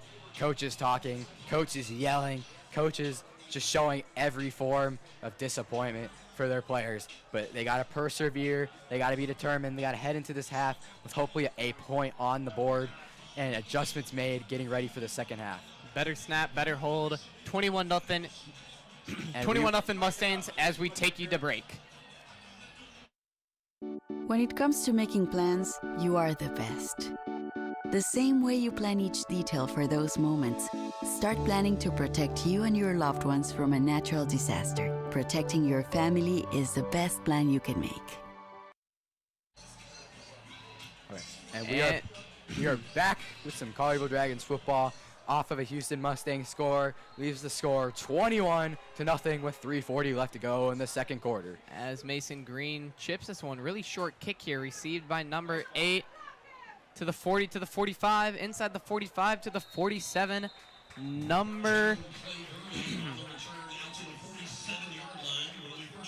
Apologies, that is not number 8. Trying to figure out. That is number 6, John Clay Durley, on the return to the 46-yard line. Yet again, good field position for the Dragons. Hopefully they do take advantage of it. Not hopefully, they need. This is a need here, Caden. At this point, down you cannot be down 21-0 going into half. All right, 3 scores is a hard deficit to come back with. Play clock at 3:33. Even 2 scores, but they do get the ball back at half. And you can see the kicker, number 95, Grayson Litton, warming up on the sideline if he is needed. He has plenty of time. Glover looking. He has to do something. He has plenty of time. He's running out here, just chucks at. And he finds him, number 8.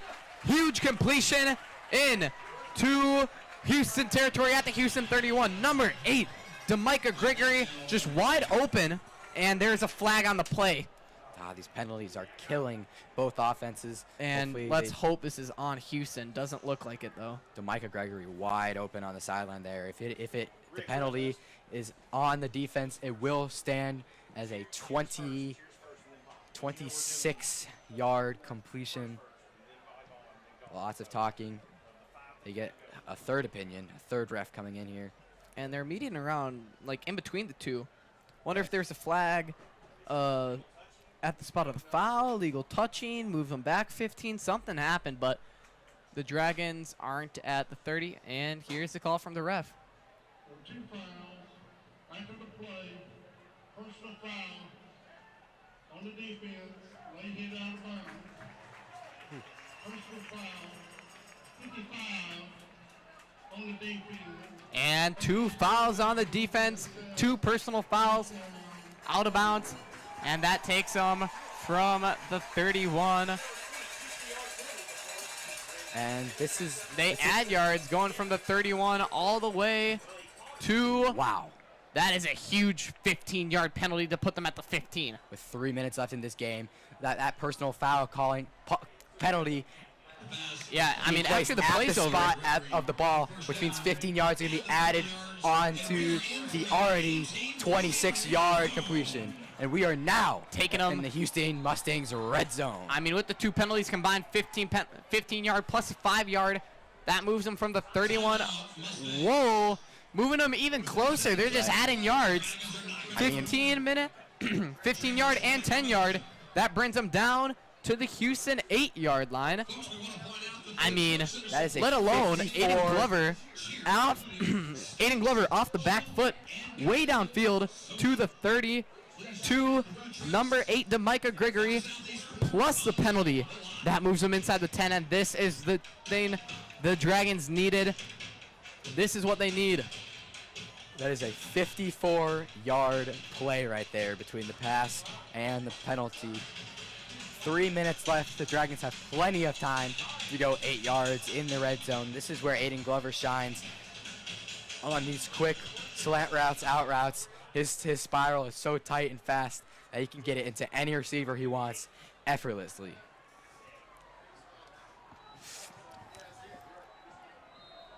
And it is first and goal now from the 8 for your Collierville Dragons. And the sideline showing a little more energy than they were before. I mean, 3 minutes 17, wondering if you can get the ball back again, but you really did not want to leave this much time for Houston. Right, rolling clock, high school rules, meaning that hopefully this drive will take us to the end of the first half. Aiden Glover, handoff, Logan Davis. Logan Davis gets to the end, the 5, the 2, and he walks in. Untouched. Great blocks from that powerful Collierville offensive line. That is a touchdown for your Collierville Dragons. Logan Davis putting 6 on the board. Big momentum shifter for this game. Still down by 2 scores, but it's a very different game going into the half after just scoring and in comparison to getting shut out. Beautiful plays on the left guard, left tackle, being able to find the open gap for Logan Davis to walk right in. And the kick is going to be good and off. I love how he does that. Always off the scoreboard just to show off that leg. Show off to the scouts that leg. Grayson Litton, a junior. Still's got 1 more year, but yeah, that guy does have quite the leg there. He always does that. And let's see, after having to redo the attempt, let's see if he can do that again. Yeah, that's rough having to redo the kick. Especially I don't know why he had to redo the kick, but good snap, good hold, and just does it once again. Will it hit the? And it does hit the scoreboard once again. Nails the scoreboard. I mean, the Lander scoreboard loves that. I'm sure the Dragons organization will be happy to replace the scoreboard if it means putting points up on the board. That will be 21-7. Houston Mustangs still leading the Dragons after that run by Logan Davis in 3:12 left on the clock in the second quarter. I mean, not saying anything too early yet, but this would be huge for the Dragons to get a stop, get that ball back, chance to make it a 1-score game going into half. They do get the ball. They do receive to start the half. That is true. They did defer the kick early in the game. That will come back to be good for them. But is 3 minutes and 12 seconds too much on the clock when you do have Damon Sissa? I mean, he really does play all the above. I mean, all his runs today have been electric. And for the Dragons team, you're really just going to need to focus on stopping that. Right. And hopefully that big leg can show here as the ball falls over off the tee. A little windy, but still pretty cool out. Beautiful Friday night.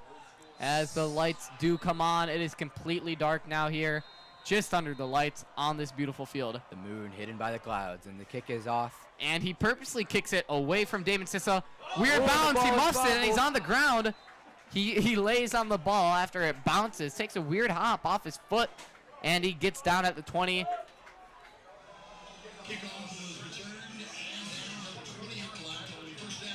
And that will be a first down and 10 for the Mustangs at their own 20-yard line. 3:12 left on the clock, 21-7. Mustangs are out of timeouts because they burned them through early. Dragons still have 2 timeouts left to hopefully get down the field and score after a hopeful defensive stop here. And that is one huge factor. And they do hand it off to Damon Sissa. Taken down for a gain of 5. Looks like he could have had space, and that is number 2, A.J. Green, with the tackle, looking to be everywhere once again. Yeah, he just powers through this offensive line, through the defensive line, and gets these yards. Here we go. Looking to, I mean, take a guess. What's it going to be on this play, Kane? You think they're going to pass the ball for the first time in like 3 drives? Right. Yeah, I mean, if I'm Chandler Day, I have mixed emotions. My running back's doing great, but I'm not getting any snaps. Yeah, there you go. It's a run once again. And he just walks. I mean, he just goes. Yeah. He cuts so fast. It just gives the defense hardly any time to react. That is a first down, and the Houston, the Houston student section is pretty loud now. Arms up, arms to the left, arms to the right, getting loud. There's one thing that you can't control. And there it is. That is something they've been looking for all night. That is the guy who just subbed in. They put him, number 66, Robert Borden. Put him in. I mean, already committed to Duke on the O-line. They put him on the D-line. 6'6". He gets back there for the tackle for loss. The Blue Devils are going to love to see this man. Second and 14 now. Big TFL there for the O-lineman. Fakes a handoff, it's a pass, and he hits him. That is one thing that the Dragons were not expecting, is that quick slant from Derek Miller Jr. Huge 25-yard pickup to the 20, to the 50, excuse me, to the Dragons 49, just across the 50-yard line. Coach, man, that must be tough. Yeah, Coach James Thomas for the Mustangs, making sure to, Switch if you run commit too much, the passes are going to kill you. Caught him off guard, and this is Selly Davis getting picked up and put down by number 38, Joseph Myers. Gain of 8, 2nd and 2. Big sub, and that is number 66 coming off the field.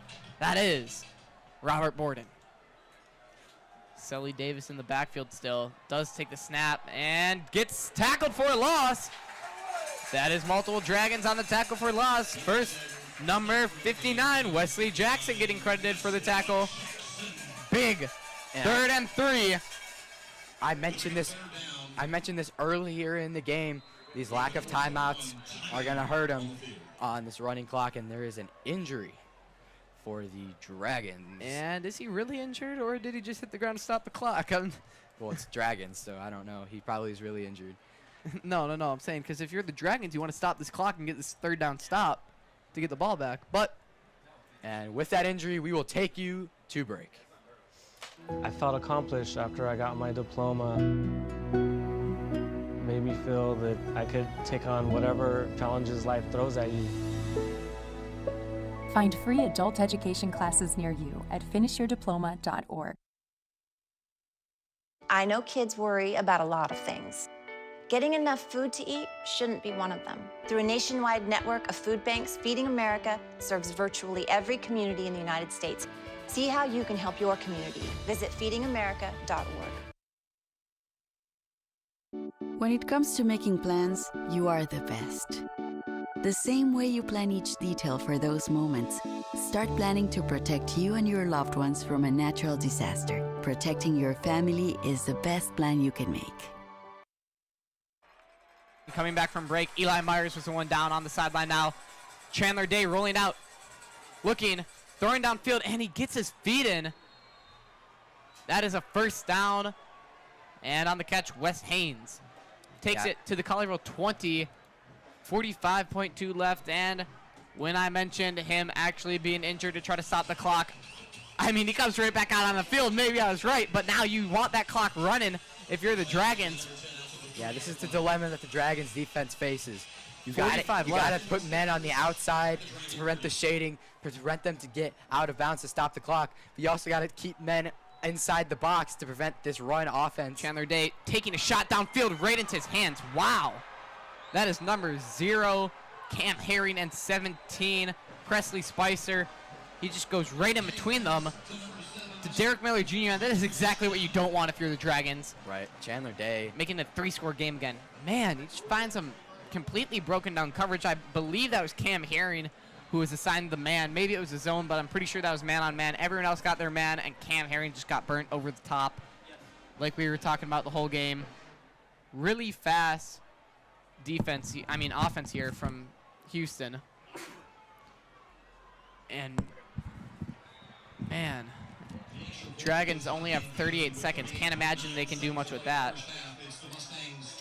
Chandler Day is a 2-sport player. He also plays a little bit of baseball. Obviously that he pitched. And obviously that arm is coming out today. He is dotting this defense up. Beautiful throws, beautiful spirals for this Mustangs offense. 28-7 with 38 seconds left. They might just take this into the half and reconvene in the locker room. It's going to be a tough halftime.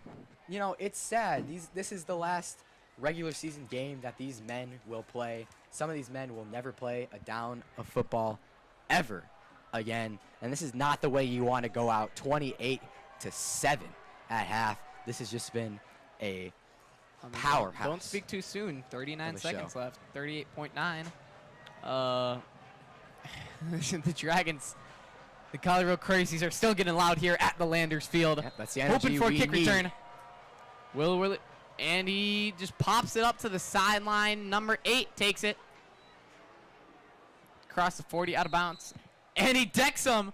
44, Jonathan Davis. Absolutely lays him out on the kickoff team, and that's hopefully to send a message going into halftime. Making sure you're not getting anything. Even if you're up by 3 scores, still nothing is Still getting bringing the by energy. Jonathan Davis. He just pushed him over. Look at him, and he's on the sideline now, visibly frustrated. That defensive captain, Jonathan Davis, a senior. Senior linebacker making the play calls, doing all he can, but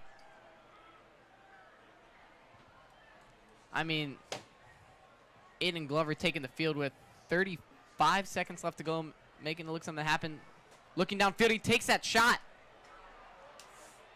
Ooh, almost picked, almost caught, little contact, and he stands up and he waves it incomplete. I mean, a lot of showboating between these two teams, intended for Hayden Walk. 28.4 left.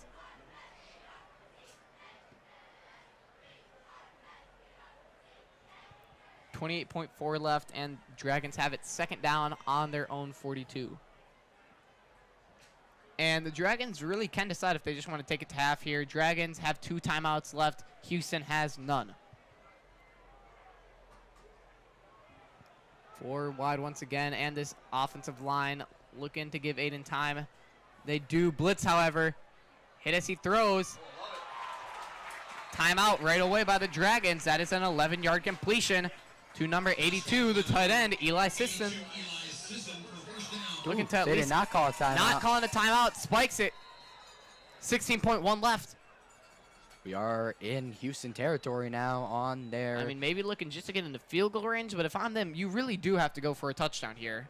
Because a field goal still has a 3-score game. I mean, you'll take it, but 3-score game's a 3-score game. Right. I mean, you're looking to make this a 2-score game, get the ball, come out after halftime with the game plan, and get that touchdown to start the half and make this a 7-point game, ideally.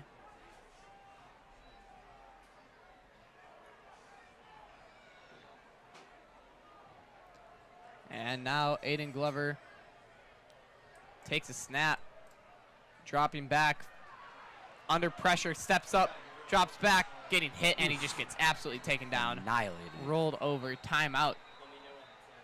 9 seconds left. Aiden taken down the 49-yard line. Timeout. Dragons with 9 seconds left in the half. Timeout Dragons with 9 seconds left in the half.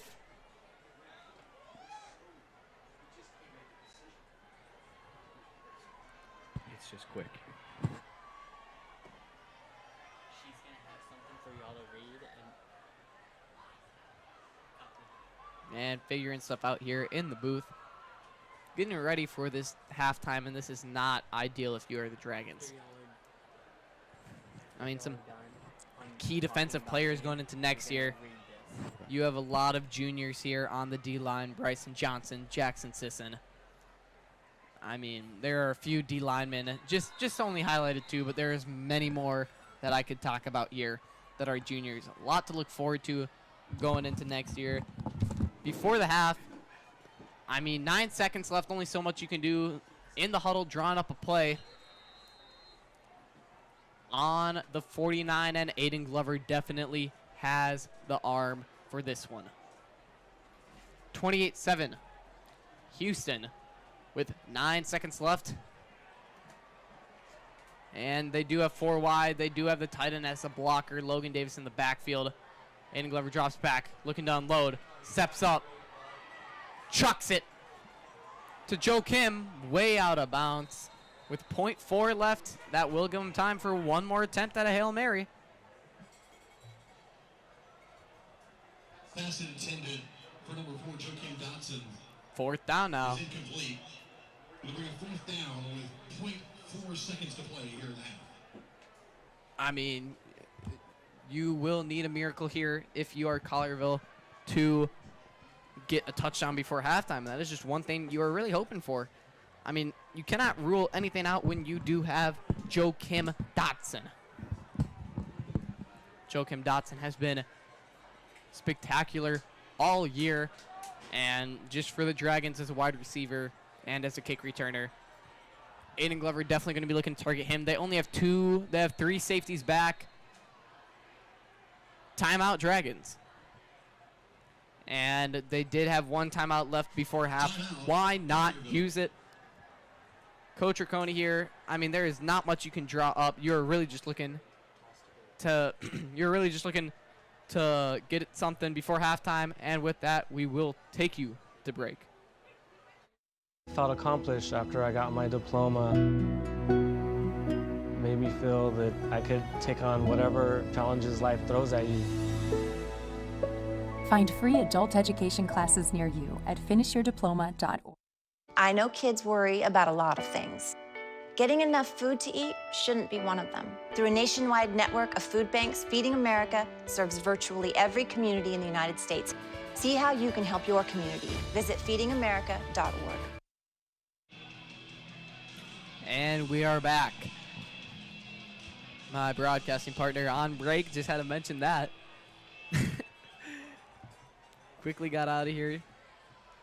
But he will be back. So it is just me in the booth right now. Just doing that so he can listen to this back later. But with all that, 0.4 seconds left on the clock. Coming out of the huddle. No timeouts left. I mean, last play before half. And just looking to chuck it deep and hope they can get something. 3 safeties back now. Aiden Glover under pressure. Looking, and he runs it. Just walks it out of bounds. You got to throw it. You got to do something. Even if it gets picked off, you got to tackle him. And that is one thing you do need to do if you are Collierville, and that will take us to half. Little 7-yard run there by Aiden, but that will not get anything if you're the Dragons. You really need to be doing something different there. I mean, you do not take a timeout to draw that up. I mean, if you're Aiden, you just have to get the ball away there.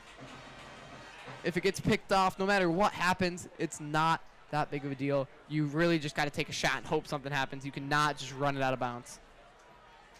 But that's what he did, and we have a 20-minute break here over halftime. Key plays so far, and it is all Houston. Hate to talk about it like this. Wish it was going differently, but if I'm talking about key plays, I have to talk about Damon Sissa as Caden finally gets back.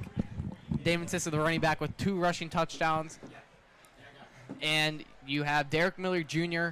with 2 receiving touchdowns. I mean, man, senior night is not going according to plan as the seniors.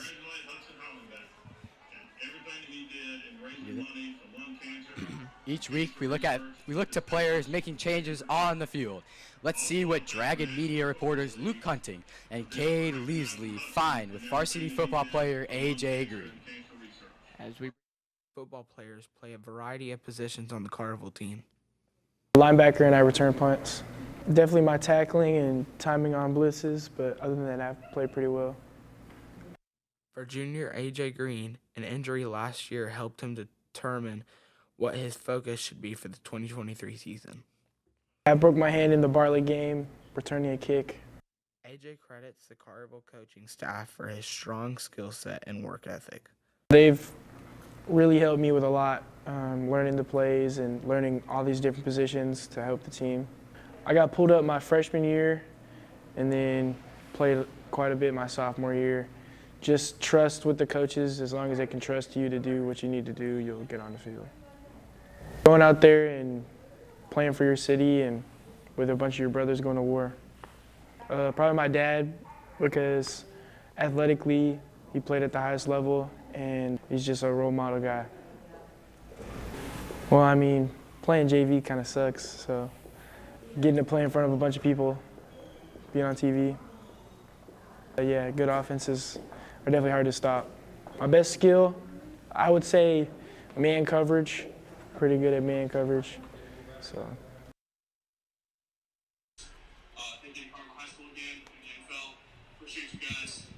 And we are back at halftime, recognizing these senior pom and cheerleader members. But the Dragons are excited. Matt Hollenbach back in attendance. He was here just 3 years ago punting for your Collierville Dragons, now at Ann Arbor, Michigan, playing for the Michigan Wolverines as a punter. In his sophomore, as a sophomore at Michigan. He is looking to get the starting job next year as their current punter is a senior. And of course, we're going to go through a brief rundown of this first half.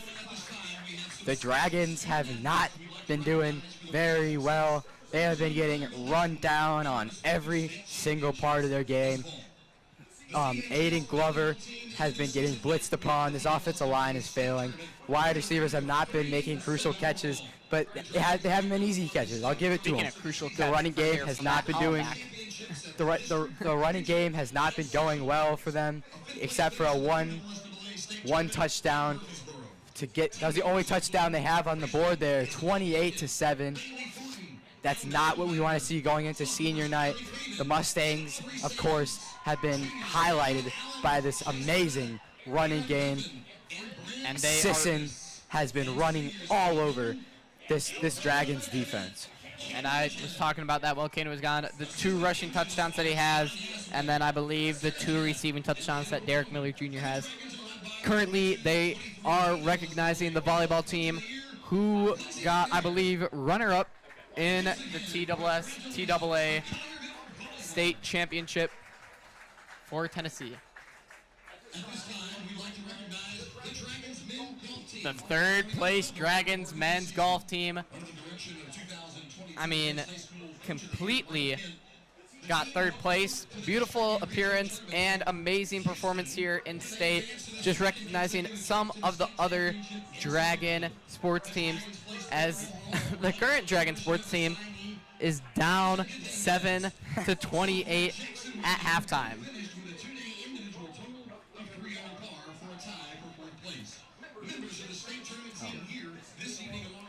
And lines that I'm being currently presented with, I should say online, on air.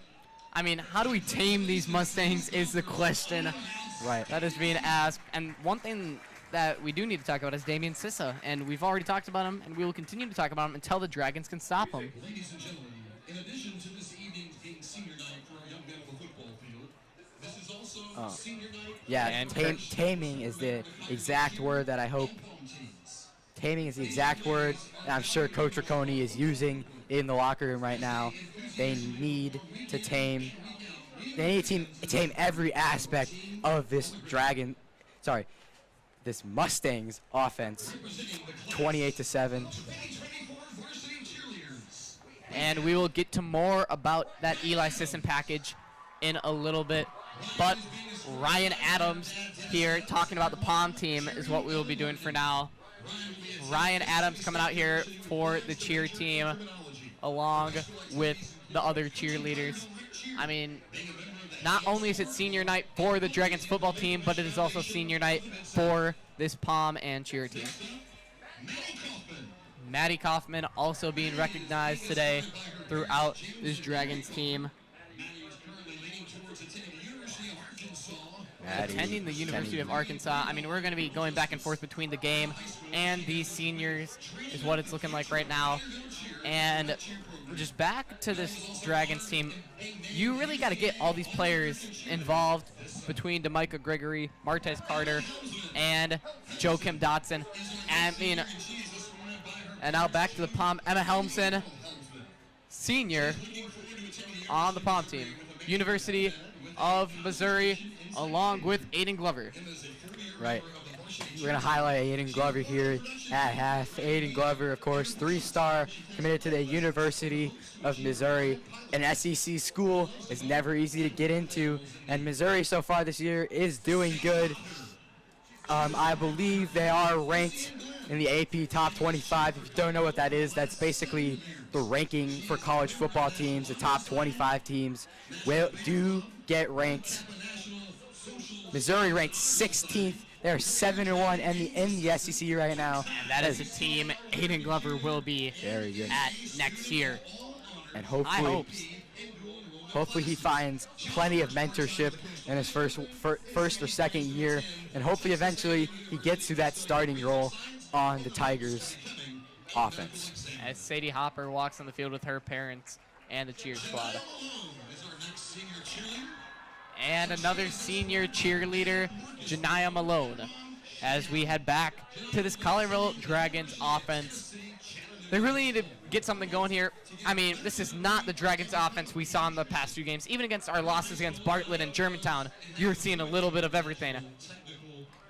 Aiden Glover, I mean, needs to get something going, needs to get this ball into the hands of his elite wide receivers.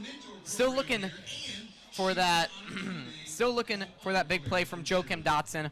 Martez Carter also already made a play along with DeMicah Gregory, but we're going to need a few more of those, and the defense will need to step up.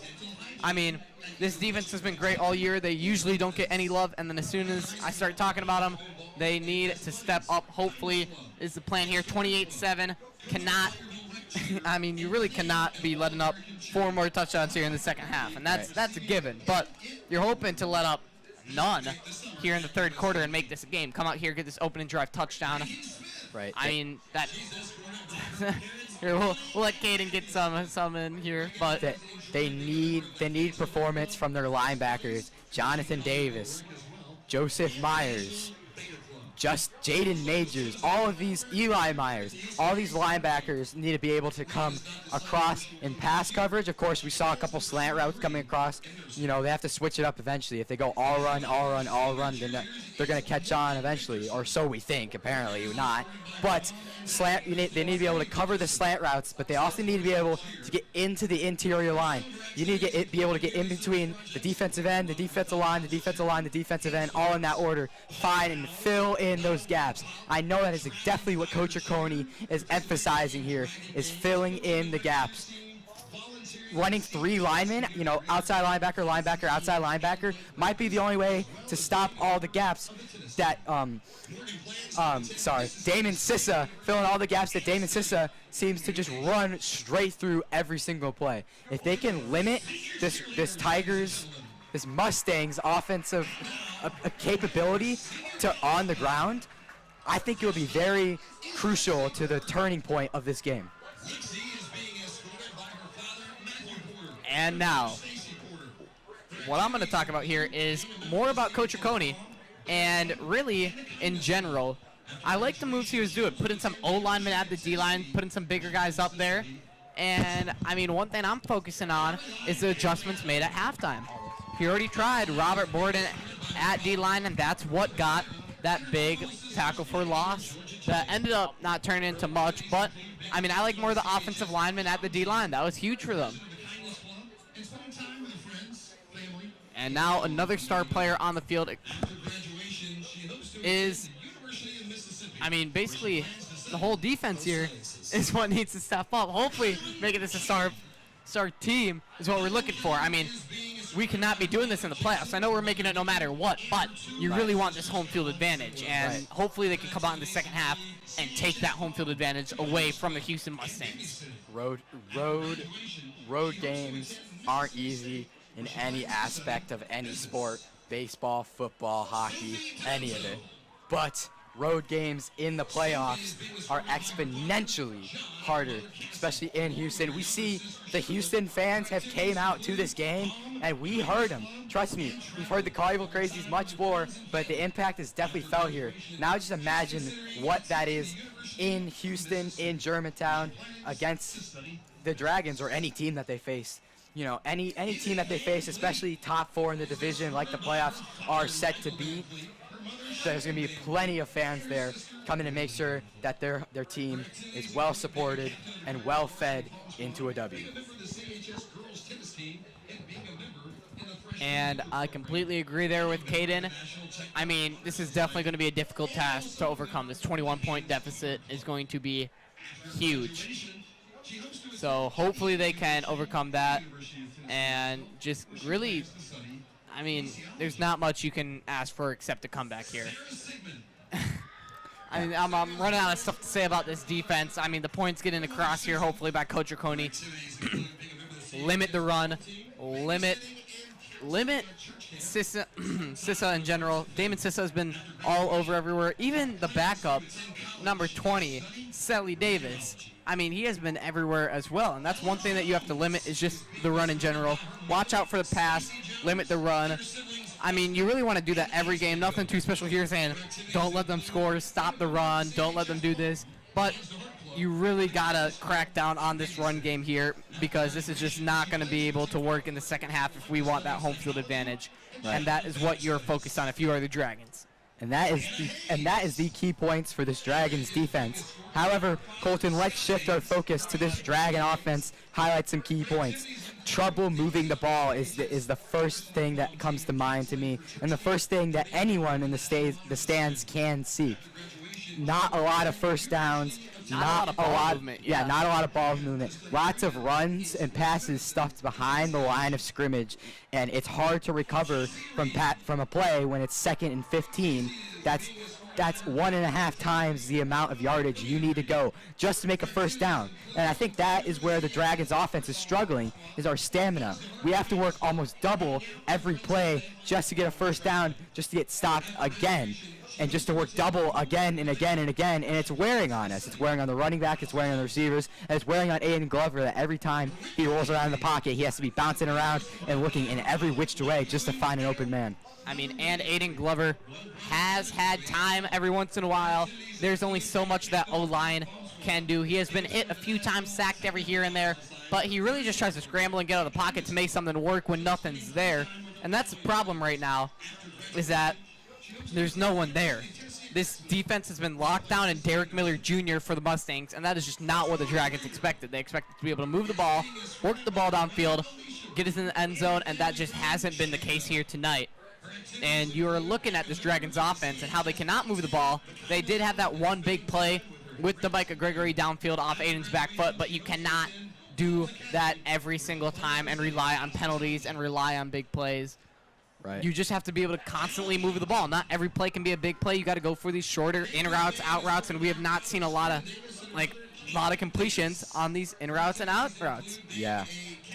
We've seen a lot of incompletions, a lot of batted down, a lot of drop balls, a lot of pressures, and you just have to be able to work the ball downfield. The run's not working. I mean, you could try that again, but if I'm them, you really do just have to get the ball downfield and make it work. whether it be little by little or big play by big play. Still looking to see Joakim Dotson make that big play out there. Right, yeah, we are waiting for that. We saw it last game with that 60-yard completion. Goes up, safety comes down, still not do anything. Aiden Glover tried first play of the game for the Dragons. First play of the game for the Dragons, he tried to chuck it downfield to Joakim. That's the aggression that they need to reassert into Aiden's mind, is they need aggression, aggression, aggression. There's no room for defensive football down 3 scores going into the second half. This is the biggest game, arguably, of his high school career. He needs to be aggressive. He needs to be on the offensive. He needs to be the star player that we know him as. And with that, sorry we cannot hit every name, but that does conclude the 2023 Collierville Senior Pom Team. And speaking of star players, another star player on the field is Joakim Dotson, who seems to get open every play for the Dragons. But, you know, slant routes, out routes, he needs to get open in the swarm of a Houston defense. Tonight has definitely been a surprise for the Dragons offense. They must just be stunned with how this game has been going. Yeah, and they're really looking to turn it around here. Colton, I think that's the perfect word to describe that. Stunned. You see Aiden Glover on some of these plays. It's like he doesn't know it hits him. I mean, he looks over to the sideline in complete and utter shock that they cannot get this going. Usually, they have everything working for them, everything downfield, and that just has not been the case tonight. And you're really looking for something. You're looking for a change, and hopefully that's what you're doing at halftime, and that is pretty much how I could summarize this. I feel like that is perfect to describe the offense, is in shock, and they really need to change this around, or this will be a long second half. And another star player on the field, especially in tonight's game, Dragon football player Joakim Dotson, gives us insight to his strategy on the field. Let's hear from him. It was Joakim Dotson. First name Joakim, last name Dodson. My number is 4, and I play wide receiver. I've been playing football since I was about 8 or 9, and then I took a break from it and started back in middle school. I got into football because my dad played. My dad played in college and the professionals. Something I'm proud of football related, probably scholarship offers, free education. That would probably be something I'm proud of. After high school, I plan on going to college and majoring in cybersecurity. Then after that, I want to pursue cybersecurity, all fields of it. I feel great about being player of the week. It's a lot of preparation that went on from the off season into this week, watching film, working out with my quarterback, the game plan coach gave us, just executing that at the highest level. So really thanks to my coaches, thanks to my quarterback, they make my job way easier. In 4 days. There was an old woman who lived in a shoe. She had so many children. She didn't know what to do.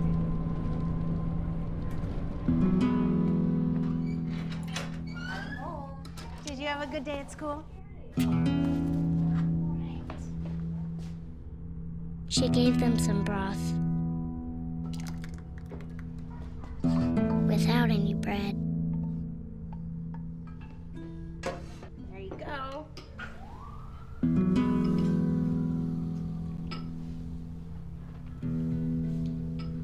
And kissed them all soundly. Night night. Good night. And put them to bed. Hunger is a story we can end. End it at feedingamerica.org.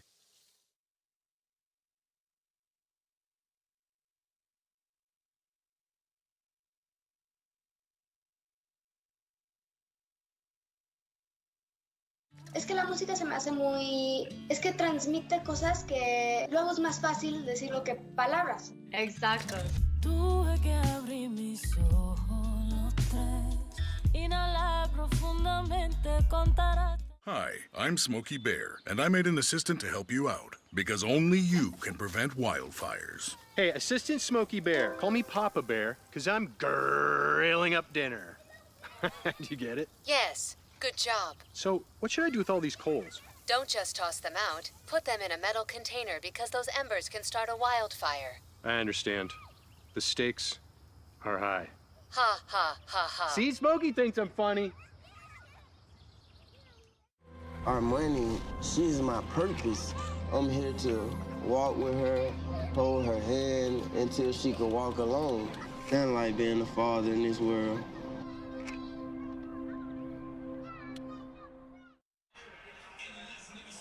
And we are back. And we will quickly talk about what Collierville needs to do and change in the second half as we get ready to take the field. The Dragons on offensively, they need to get the ball moving. That is a big point that I'm sure Coach Riccone emphasized in the locker room. The ball movement is key. They can't do much when they're stuffed on third downs, long third downs. That's also a big thing. To summarize all of what we said in the halftime, long third downs are what is killing this Dragons offense. And to restate and go over more about what's going on and to reiterate what the Dragons need to do. Main points here, stop the run game, get the offense going. Those are the two main things you're looking to do. It's only been the run. They did have that 2 passing touchdowns. I mean, just in general, those 2 passing touchdowns, it would be 14-7 right now with those. You really just got to stop the run. That is the main thing. Right. I mean, with that, stopping the run is just got to be the main thing in general. I mean, let alone the offense has gotten 7, but the defense has let up 28, all from the run.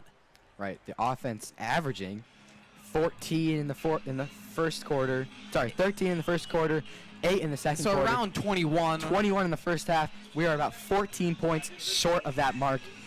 And that's just unfortunate. Even if we were there, we're still down by 7. That's what I'm saying. So if you want to put one main goal, it's got to be stopping the run. Exactly. But if you want to emphasize overall, you also got to move that ball downfield, and we have failed to do that so far in the game. Defense, yep. The Houston offense has been good running. Houston defense has been good corralling the short passes. Mistakes by Aiden Glover, good plays by Aiden Glover. It's kind of in a mixed emotion. And more sad emotion than good emotion throughout this Collierville Dragons team. He had 2 turnovers so far, that pick and the fumble. And one thing you will need to do is not have any more turnovers for certain and force a turnover, hopefully. Right. Because, man, these Dragons are hurting right now, and they really do need to turn that around. As the Dragons are out on the field, warming up. Saw him doing high knees, saw him getting warm. They do this every game. Mentally, you just need to forget. That's the biggest thing in any sport. In golf, you have a bad hole, you need to forget. In baseball, have a bad at bat, you still have 4 more left in this game. There's still 2 quarters left to play in this game. And, last game, we put up plenty of points in one half alone. We just need to do that in this half. We need to forget about the first half, just move on to the second half. And I completely agree there with Caden as the Dragons look to receive the ball this second half. Right. Just under a minute left until this second half starts. Statistically, it always looks good for the team. You go down first drive and score. It's the statistics are on your side for hopefully a big half. And that is one thing you do need if you are the Dragons is a big half. Right.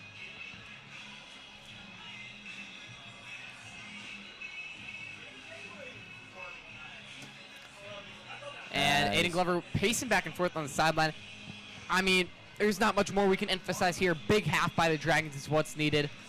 Not let up any points. Stop the run. Short passes, long passes, whatever works. And no turnovers. Force a turnover. That is about all you can really say. That's all you can really do here if you're the Dragons and hope for it. And let's just see if we can execute as they take the field. And set to kick off for Houston, number 22, Chase Manning. And set to receive, Joakim Dotson and Montez Carter. Both out there running a 2-man receiving formation. And now to start the half, we are underway here. Second half, 28-7. As Joakim takes a kick, he muffs it at the 5 to the 10. 10 to the 20, 20 to the 30, Get in the hole, 30 to the 35, taken down at the 35, and he muffs it at the 5, takes it all the way down to the 35. Last game after a muff by AJ Green through a turnover. He went up and made some big touchdowns, big plays to lead him to a win. Hopefully we see the same success for Joakim Dotson here in the second half. And we are still awaiting that big Joakim play he does every single game. He has done that every single game so far this season. He has had that one play every game that has just defined the game for him. Right. And we are still looking for that play.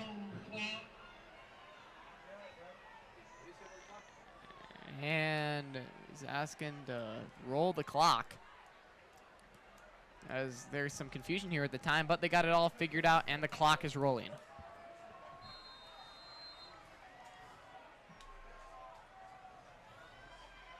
Aiden Glover puts Logan Davis to the right. Still running no plays under center this year at all. Aiden Glover looks, throwing, catch, and hit right away, but that is a catch. Martez Carter. And that would be a good gain for about 6 yards for the Dragons. And this is what we were talking about in the first half. These short out routes, curl routes, slant routes are where Aiden Glover excels. His ability to put these balls right into their hands really just separates him from everyone else. And that is a down Dragon on the field, taking a knee. That is number 82. 62. Oh, sorry. Number 62, Andrew Toy down. And coming into the game for Andrew Toy will be number 77, who is not listed. I believe they listed him as number 79, Jake Howard. But I'm not 100% sure on that. Not here on the sheet that we have. But 77 coming into the game for the injured Andrew Toy. Second down, Dotson in motion. Jet sweep to Dotson. Dotson looking, trying to cut backfield, taken down, nothing. And what you do there, which a lot of people do end up doing, I just don't get why you ever go backwards. And he's corralled behind the line by TJ Edwards II. He didn't have any room, and what they do, a lot of the times when they get stopped, they like to try to go backwards and make something work, and it just ends up in a loss of more yards, and that's what it did there. Right, only elite level players can reverse the field and still gain positive yardage out of it. I mean, even for those good players, it usually ends in a loss of yards because you're starting to run backwards. Then you have to get back to the point you were at and then get more after being tired. So really always just got to go forward there. Take the short gain if you can. But now it's third down. Aiden Glover completely under pressure, spin out of pressure, looking downfield, loads up, throws way over Joakim's head, and that falls incomplete. That's another 3rd and 7. That is a 4th down for the Valuable Dragons. Not a good starting drive. Definitely not what we wanted to see there. Not at all. I mean, you come out of halftime and 3 and out once again.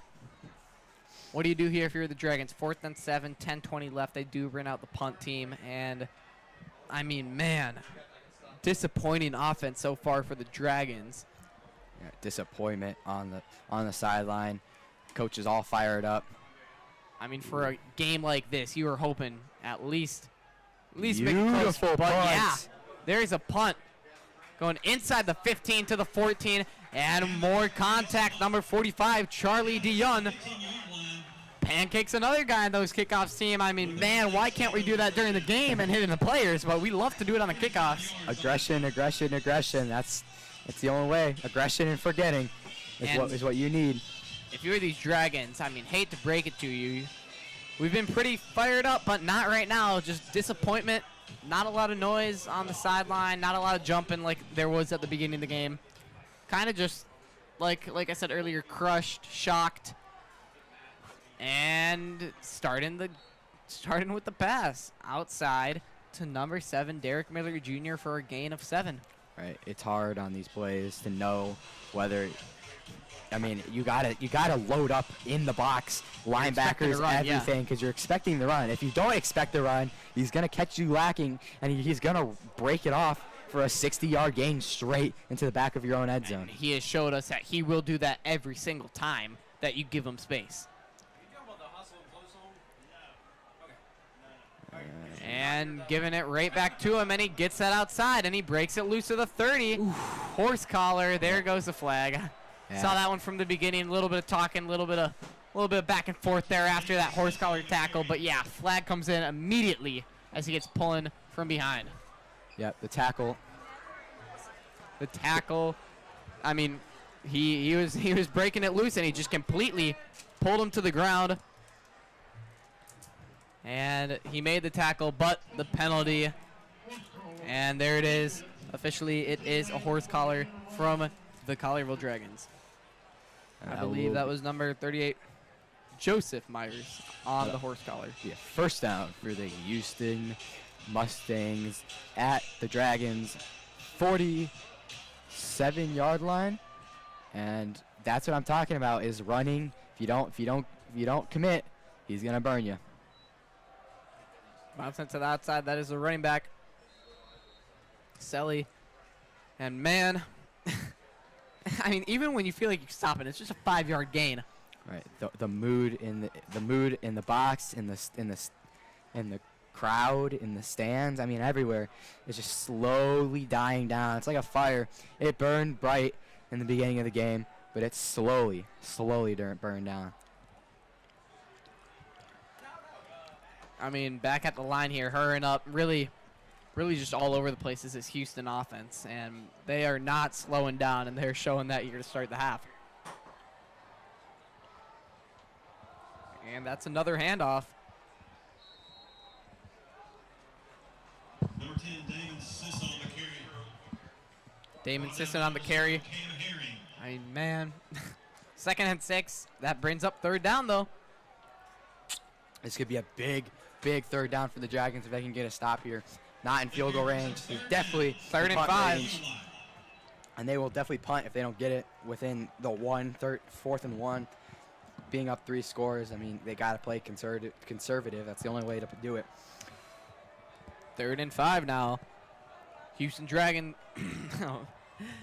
Houston throwing wide open. And Presley Spicer looking to make a stop. And he gets stiff-armed, but he does bring him down. But what is happening here on this Dragons defense, which has been good all year and is not tonight? Committed to the run. Wes Haynes just wide open. He gets the block, and then he sheds the block and just walks upfield, and that's about a 40-yard gain into Dragons territory. Flag after the play.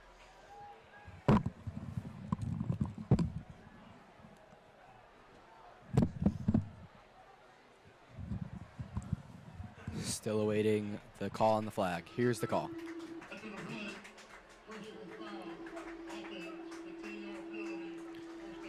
And that is personal foul on Wes Haynes. That is 15 yards back from the spot of the foul, so it is still Houston 1st down, but they do have it at the Dragons 24 instead of inside the 10.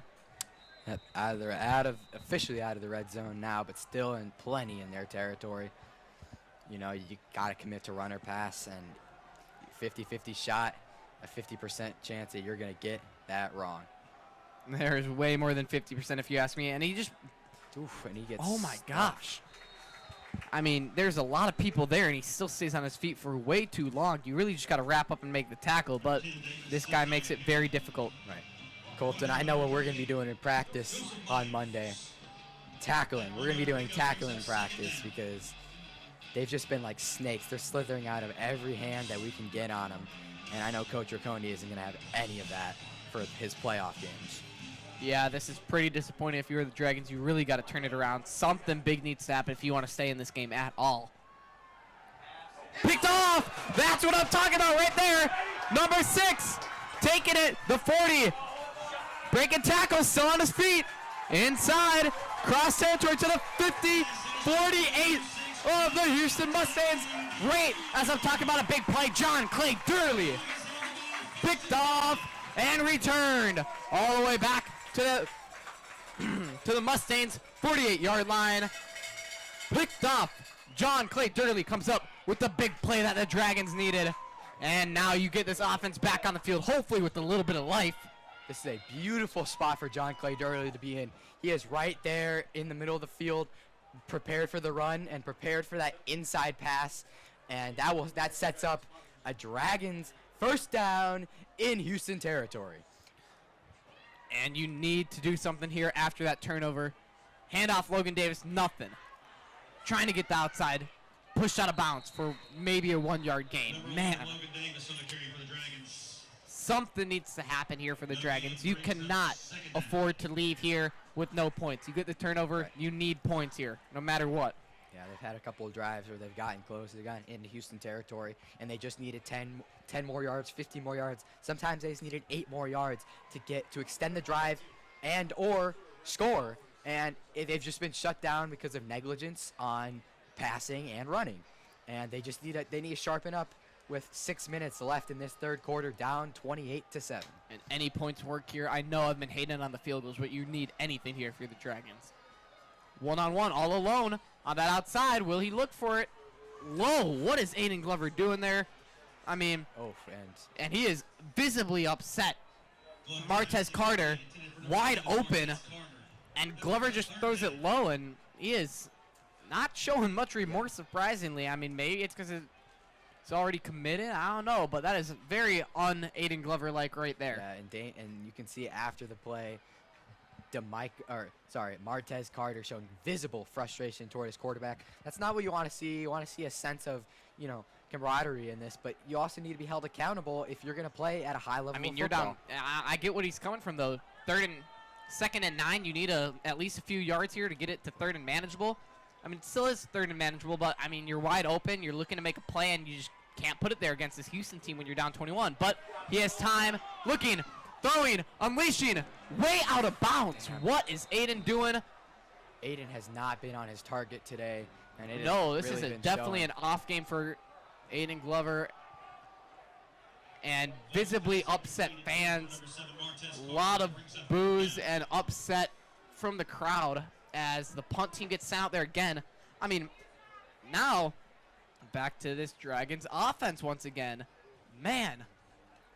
Yeah, I mean, what are you doing? The defense, who have we've been given some credit to, but then we started hating on, makes a big play, shows that they are still good, and the ball gets tipped or something. That is a short punt, but it is bouncing inside the 20 to the 18, and man, what are you doing here? We were talking about the defense, how they're failing to do what they usually do and how they need a turnover, win this turnover battle, force a pick, do something, and they do exactly that.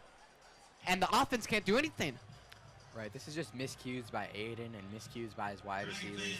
Aiden, I think, is a little flustered.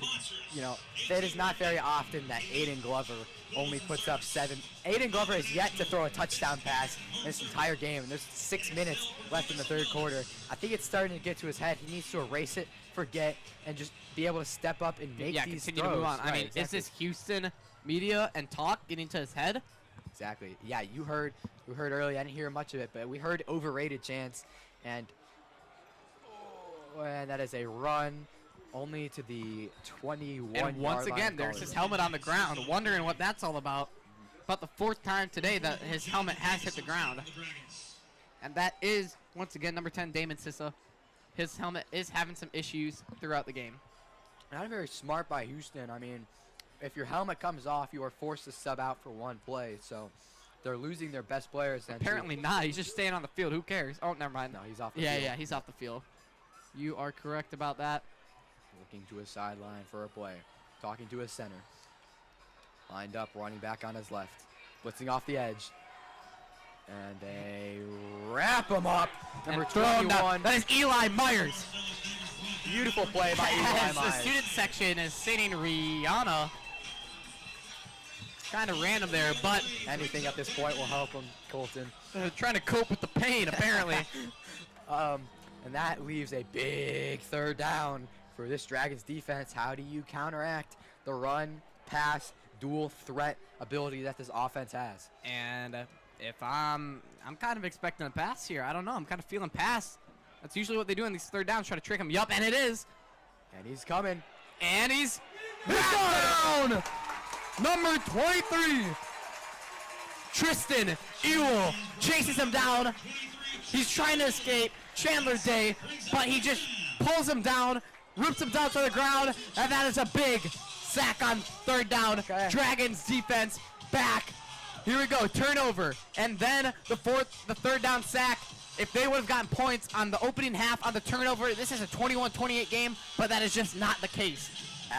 As we were still looking for this Dragons offense to do something. Punt from their own end zone. The Dragons will be bringing the pressure on the punt. As we were talking about at halftime, defensive miscues with this run and pass game. They seem to have it figured out. 2 stops in this quarter, and that forces the Mustangs to punt again. Bad punt.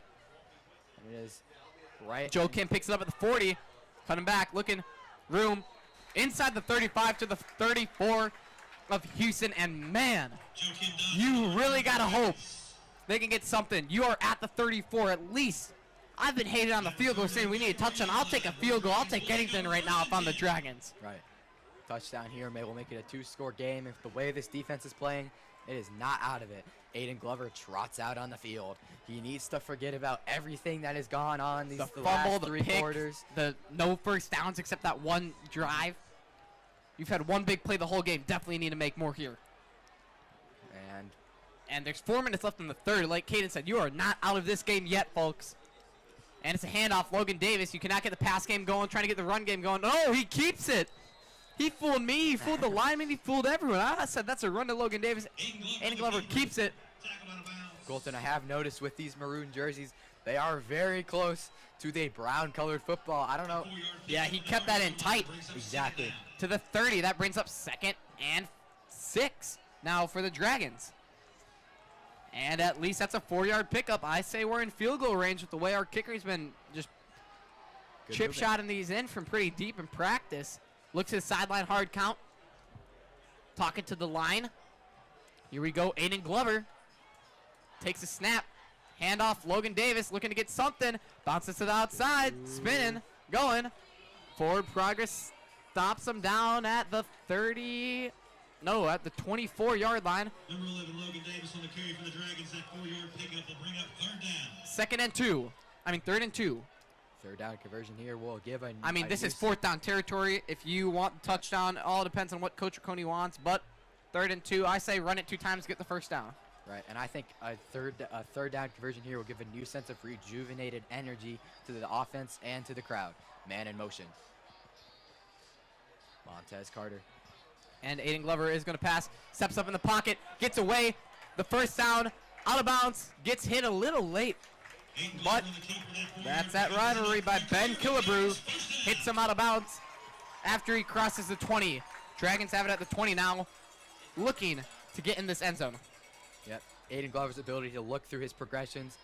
1 man blocked, another man blocked, 3rd man blocked, and then his ability to shift his mind from the progressions on the field straight to getting out of that pocket, sees the man behind him, and rolls forward for a first down inside the Mustangs. Not quite the red zone yet, but we are close. 21. Yep, a yard outside the red zone. We are perfectly sitting in Mustangs territory. And you have Joe Kim one-on-one on the right side. Got to take that, lob it up. Completely one-on-one. No safety back, nothing. Oh, and it's a run. And he does get a good amount of yards there, around the 15. A little shoving after the play between Houston's number 76.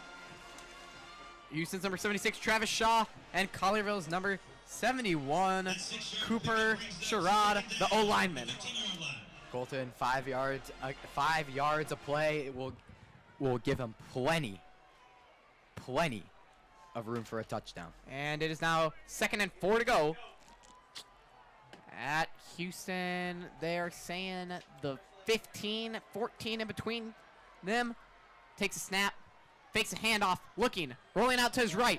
Aiden steps back, going back to the left, staying on the right, looking, throwing, way out of bounds.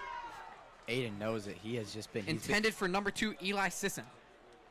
Aiden has been pushing balls all day. I mean, they all seem to leak right a little bit. He needs to make that adjustment. I don't know if it's arm slot, hand placement, whatever it is, but he needs to make a more western approach to his throws. He does need to figure it out. Every time he's been rolling out right, he has been throwing it a little too far right, out of bounds. That is a big 3rd down for this Dragons offense. And we are in the box, and the coaches are 2 doors down from us, and they are standing on their feet. This looks like a gutsy play call. Aiden Glover, pitch. And it is to number 7, Martez Carter, cutting back. Ooh, did not quite get the yardage, but that's a good cut move by. Oh, are they going to give it to him? Number No. 7, Martez Carter. He seems to be about At the 11.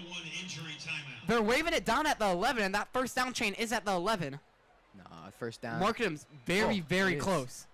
They might have to move. Bring out the chain. I mean, they're putting it right there at the 11. It looks very close, but that. This is something I think. He's marking first down.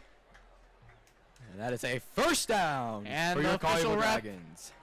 That does make it 1st and 10 from the 11.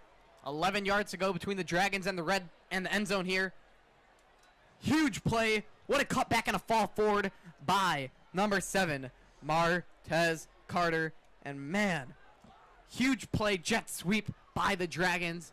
Way to get that first down and advance the ball. This injury allows for Aiden Glover to go to his sideline and his offense to go to the sideline and to convene with coach. So you have 4 plays to move 11 yards. I'm not sure how many you might want to run, pass, run, something. You need to alternate because this Mustangs defense have proven that once they see a play, they are able to stop it later in the game. So a new complex set of plays will be able to get them in the end zone here. With 2 minutes left in the third, they are going to need something big or something at all to help them out here.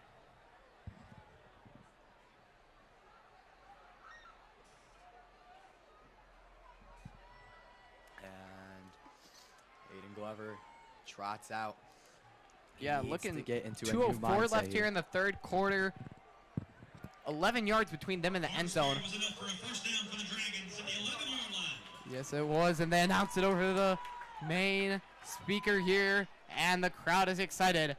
That is a Collierville Dragons first down. And for the first time in a while in this game, we see the Collierville Crazies standing up. They are preparing for hopefully a touchdown. Caden, it's just the energy here. They've been standing the whole time waiting for this. This is what they've been waiting for. Aiden Glover, it's a handoff to Logan Davis. Inside, rolling forward to about the 2-3 yard line here. And Logan Davis getting that yardage. Will he get his second rushing touchdown of the game, or will they get his passing touchdown for Aiden? Aiden takes a snap. Does give it to Logan Davis running. Stopped at the 1, but that is the first down. Dragons first and goal from the 1. Yep, you have 4 plays to move it a single yard. That carry by Logan Davis is enough for a first down. You can average 9. Doing my math correct, you can average 9 inches of play and still make it into the back of the end zone. I mean, that's front of basically the end zone. scooting the ball forward a little bit.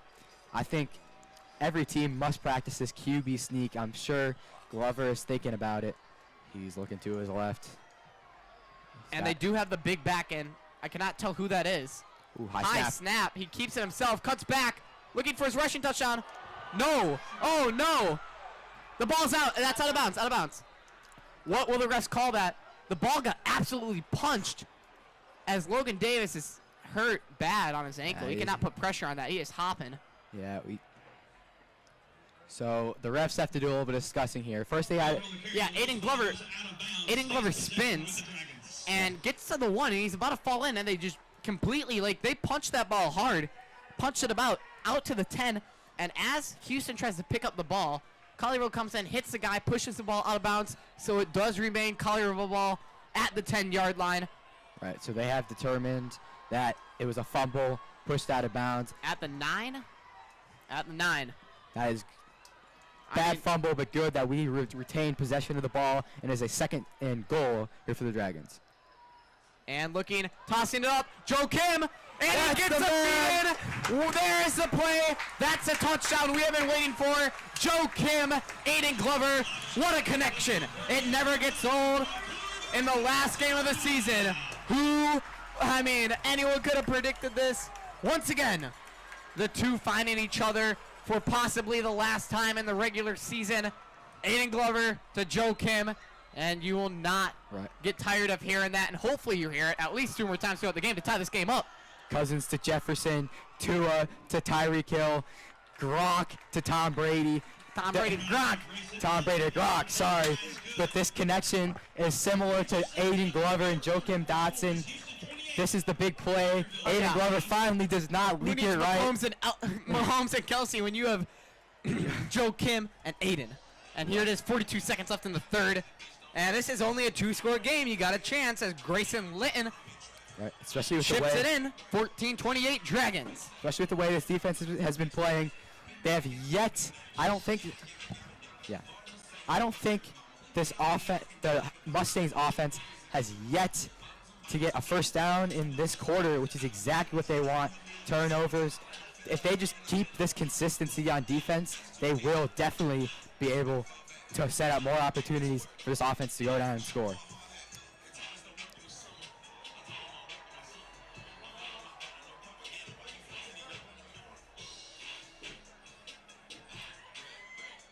As kicking it off for your Collierville Dragons after that big touchdown, Grayson Litton. As they move on, a little chip shot, making sure, hopefully a muff or something. And he will be corralled at the 35-yard line. And that will... Right now? And coming out to lead his offense is quarterback Chandler Day. He's had a couple big passes. He has shown his accuracy. He has shown his throw power. He has shown that baseball arm that he contains.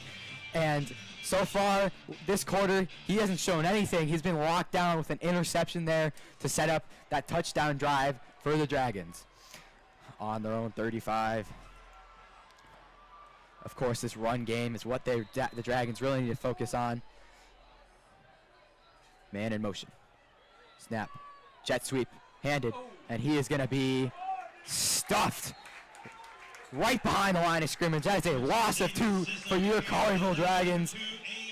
A.J. Green wrapping him up for that tackle. We know him all as that all-around man. Wide receiver, tight end, defensive end, linebacker. He is everywhere, and he's a big part of this Dragons team. Can't say defense, can't say offense. He's part of everywhere. And that is a perfect, as there's 5 seconds left in this third quarter. Clock will wind down as the Mustangs will wind this clock down, and that will be the end of this third quarter. Many people don't realize beyond the head coach, there are a team of coaches focusing on making Collierville athletes the best they can be. Dragon media reporters Marissa and Casey bring us more on Coach King, the strength and conditioning coach here at Collierville High School. Strength and conditioning coach for, I think this is year 12, and this is year 6 with Collierville High School. Played 3.5 years for the LA Dodgers. That was one of my all-time goals. My father was also a professional baseball player. He played for 7 years, and my uncle also played for 17 years. I ran my own company, which was called KSP, which is King Sports Performance. So I ran around in different states. I worked with all high school, college, and professional athletes. And now I'm kind of, which I like, I'm all under one umbrella now. So I'm under Collierville High School, and I like it. I always wanted to stay into sports after I retired from the LA Dodgers. I always wanted to help kids get to where I was at and help them through the path of sports and kind of real life goals and stuff like that. Football's super fun, baseball's super fun. I don't really have a favorite. All of them kind of give their own little tweaks and nooks and crannies and stuff like that. He's a go-getter, and I just like he doesn't take excuses, and he expects the best from his players every single time that they're in a meeting together. If you're not a risk taker, you're not going to go very far in life. If you let what somebody tells you, or if the word no bothers you, you're really going to have a tough time, especially in this day and age. You're going to get told no a bunch. And I think he builds a no-quit attitude in all of our girls. Matter of fact, I was speaking to one of our freshmen yesterday, and I was just like, how are your workouts going? And she made a point to say she was never excited about working out, with lifting and running and whatnot. And she just said he has changed her mindset to that, because she could physically see a result, but also she feels a result on the court as well. My goal is to teach young men, women, and children to how to be adults when you grow up. And all this stuff ties in together with real life situations, opposed to just being about sports and how many wins you can give me. If I've not taught you any life lessons while training with me, that's a problem. And that was Coach King, the strength and conditioning coach here at Collierville High School. And while you were gone, your Collierville Dragons stuffed the Mustangs for a 4th down, and that will bring out the punt team, and that will lead to an offensive drive for this Collierville Dragons. 3 stops in a row for the Dragons. That is exactly what we need to get back into this game. This is the log snapper. Punt is off. Low snap. Ooh, and they almost get to him. And that will be down at the 31 of the Collierville Dragons side of the field. And as I get back to the headset, it appears the Dragons have made a few big stops and have the ball back, looking to make this a 1-score game. Putting a man in the end zone here will make this 21-28. They have 10 minutes left to do it, and this will be a crazy comeback for the Dragons. Perfect day. Perfect way to end the game, but let's not get too ahead of ourselves here. And here trots out on the field, Aiden Glover, the 3-star Missouri commit, looking to make a statement for this offense. Wow, look at the way Aiden Glover is cheering on his defense on the sideline. I mean, that just proves he's worthy of team captain, and this is one of the many reasons he's heading to the SEC D1 college. Aiden Glover, big throw. Yet again, we see a little bit off target here for Glover. That was intended to his target, number 19, Hayden Walk. That might have been a good thing. The cornerback, number 3, coming in. That is Laderick James coming in. Could have been a pick. Glad he missed that throw, but he needs to lock in here in order to drive down the field. You know, he's not in great field position at the 35, unlike his other drives. He was at the Mustangs 45. He needs first downs here. Aiden Glover hand off. And that is not Logan Davis because he is injured. Number 3, John Hampton.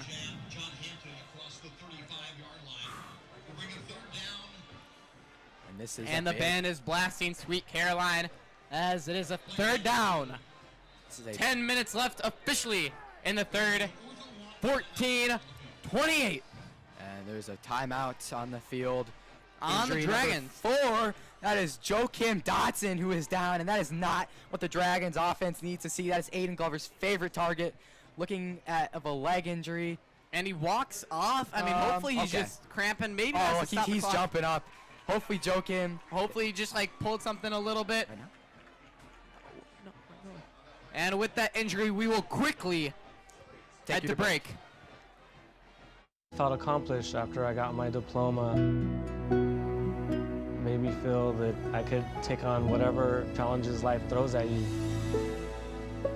Find free adult education classes near you at finishyourdiploma.org. I know kids worry about a lot of things. Getting enough food to eat shouldn't be one of them. Through a nationwide network of food banks, Feeding America serves virtually every community in the United States. See how you can help your community. Visit feedingamerica.org. Dragons take the field. Joakim, I believe, is not on the field. And he is not on the field. Neither is Logan Davis. Both are injured currently. Big 3rd down for the Dragons. They need this Huge to keep the 3rd drive down. alive. 3rd and 7. Aiden Glover takes a snap. Looking. Drops back. Scrambling. Under pressure. 76. Taking him down. Still under pressure. Rolling out. Stays on his feet. Eli Sisson, the target. He finds him to the 45. To the 50. What a play. Aiden Glover. Man. How does he do it? Under pressure. Scrambling for about like like 7 seconds. I mean, there was a plethora of Houston Mustangs there. Man. They call it Aiden Glover magic for a reason. He is backed up about 15 yards behind the line of scrimmage. He's a Brandon Daughtery, everyone. The whole D-line there for the Houston Mustangs. Kendrick Donald, Houston Mustangs, all like everyone was there, and the middle linebackers as he hands it off to Hampton. John Hampton gets it across. That's the Collierville Dragons. First down, gain of 11 as the Dragons push this in to, and number 7 lays on the ground for, I don't know if he stepped weird or if he's trying to burn clock, but he was walking fine, and then he looks to the sidelines and he hits the ground. That is their free safety, Derek Miller Jr. kind of small guy, 5'10", 146. 37-yard line of Houston, though. Let's get fired up. I mean, Aiden scrambling around for about 7 seconds here. Under pressure by everyone. Past his own 20, at his own 17, off his back foot. Finds Eli Sisson at the 40, and he takes it across the 50 for a Dragons first down. Followed up by the John Hampton run inside the 40 to the 37-yard line. Man, this Dragons offense is really getting started, and something Coach Riccone said in the locker room has to be playing an impact here now on this Dragons offense. Right. You don't see this from any other kid in Memphis, in Tennessee. He bounced around. He knows. It's like he has a sonar around his head. He knows where every defensive lineman is, and his ability to extend plays is what is going to land him that offer to Missouri. As he's back out here with Joe Kim back out on the field on the left, along with DeMicah Gregory and Martez Carter on the right. Eli Sisson as the tight end, lined up to block with John Hampton in the backfield. Aiden Glover takes a snap, drops back, looking, under pressure, throwing. John Hampton with the screen, 40, inside the 30 to the 25, to the 20, and he getting pulled, falls down inside. They blow him dead at the 20-yard line. That's the Collierville Dragons, back to back to back, first downs. And we are now in Mustangs territory. We are in the red zone, folks. At the 20-yard line now, 1st and 10 Dragons. And I'm gonna mention something. I have yet to hear a Houston chant from their sideline yet. The student section getting really quiet. gotten a lot quieter is what Caden's saying, and I agree. 8:30 left. And not only have they gotten quieter, the crazies have gotten louder. I mean, the shift in momentum is real here at Landers Field, folks. And that forces a timeout for the Mustangs. That is huge. Dragons, so of all 3 timeouts, down by 14. And with that Mustangs timeout, we will take you to break. Touchdown! Oh, did you see that? Whoa, we scored? Yeah, we scored going to the playoffs. I can't believe I missed that. Every time I'm buzzed, I spend too much time on my phone. What? I should take your phone away. No. I'll call for a ride. Hey, why does my face look like that? I'm playing with these new face filters. Okay, you know what? Yep, that's mine. But I need that back. No. Kevin! I know kids worry about a lot of things. Getting enough food to eat shouldn't be one of them. Through a nationwide network of food banks, Feeding America serves virtually every community in the United States. See how you can help your community. Visit feedingamerica.org.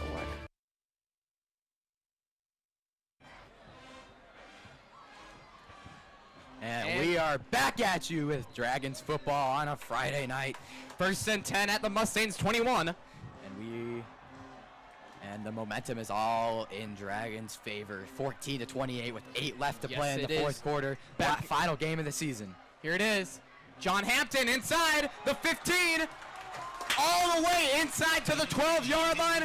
And the cowbells and the crazies are coming out here. The parents, students, teachers, I mean family members, brothers, sisters, everyone here in Collierville getting fired up. Looking to make this a 21-28 game. 2nd down and short inside the Mustangs red zone. As the clock hits 8 minutes to go in the 4th. This is the final quarter of regular season football for the Dragons. Glover drops back, looking, scrambling, takes this, lowers the shoulder, gets that first down. Here we go. And will it be signaled? First down, Dragons. To the 11-yard line. That's the Collierville Dragons. First down, move those chains, Dragons. And here we go. Once again, 1st and 10 from the 11. And in the red zone, this is where we see a little Aiden Glover out route, curl route, slant route. And they have a lot of separation out there between Martez Carter and the cornerback. High snap. Hands off to John Hampton to the outside. Inside. A little bit of motion there, but down at the 7-yard line is where they mark him. That is a gain of 4 on the play. Yeah, Coach Riccone definitely talked to his offensive linemen. They have stepped up. The run game was lacking very highly. Blocks, getting those hands in, pushing them to the inside, letting the running back hit the outside. Yeah, the outside run is what Riccone is focusing on here. Doesn't seem to see a lot inside. It's probably because of the massive interior defensive lineman here for the Houston Mustangs. However, they're seeing success on the outside, and the one thing that the Dragons love are these option routes. Hand it off, throw it. I mean, Aiden Glover is good on his feet too, two-way dual threat player. You got 3 options: hand it off to the running back, hand it off to just Aiden Glover keeps it and runs, or Aiden Glover hits the slant, the curl, the out route for a Collierville Dragons touchdown, hopefully. And that is one thing that he can do very well, is find those open wide receivers into Micah Gregory. And Martez Carter out of the field. That a lot of separation, and that's really what he's looking for now in the red zone at the 11. And the whole cheer team from both sides get down on this one end. Crazies on their feet, parents on their feet, Collierville on their feet here, looking to make a big play at Houston 7. The weight of his team is on his shoulders. Aiden Glover trots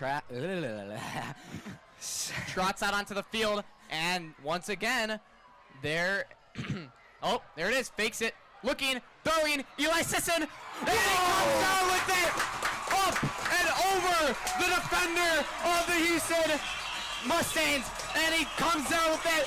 Touchdown Dragons! Sideline fired up, student section fired up, cheer, pom, family, everyone fired up here in Collierville. Eli Sisson, Aiden Glover, and you find him every once in a while. Now is the time. Number 82. I mean, you're used to seeing Joe Kim go like that. Joe Kim's go crazy out there. Back-to-back corner of the end zone. Eli Sisson over the defender. Eli Sisson takes it second level Grayson on the Litton, defender. And it's good, of course. Once again, touchdown, extra point, 7 on the board for the Dragons, 21-28. Collierville, Houston. If the band was here, they would be blasting the fight song. It is now a 1-score game with 6 minutes left. The Dragons, this is very important, the Dragons got the Mustangs off the field in a minute and a half last time. If they can do that again, they have plenty of time to drive down the field and score a touchdown to tie this game. 6:46. I mean, who knows how many more possessions they're getting here, how long it takes, but with the momentum, the adrenaline, and just everything in general swinging in the Dragons' favor here in the second half, and mainly this fourth quarter, where they have 14 points alone in the fourth quarter. And here comes out the kick unit, headed by Grayson Litton. He is gonna try to look for a little chip shot here. Yeah, you cannot put it right hash. Yeah, you cannot put it into the hands of Damon Sissa, and that is the main thing that they will be looking at here. Is Damon Sissa, will they be able to stop him once again? They're calming down. They're getting quiet. So far, they have been able to stop him. Wait for it. Grayson Lynn. Oh! And there you go. Kicked off all the way back to number 3, LeDedrick James. And he lets it bounce for a touchback as the Dragons swarm him.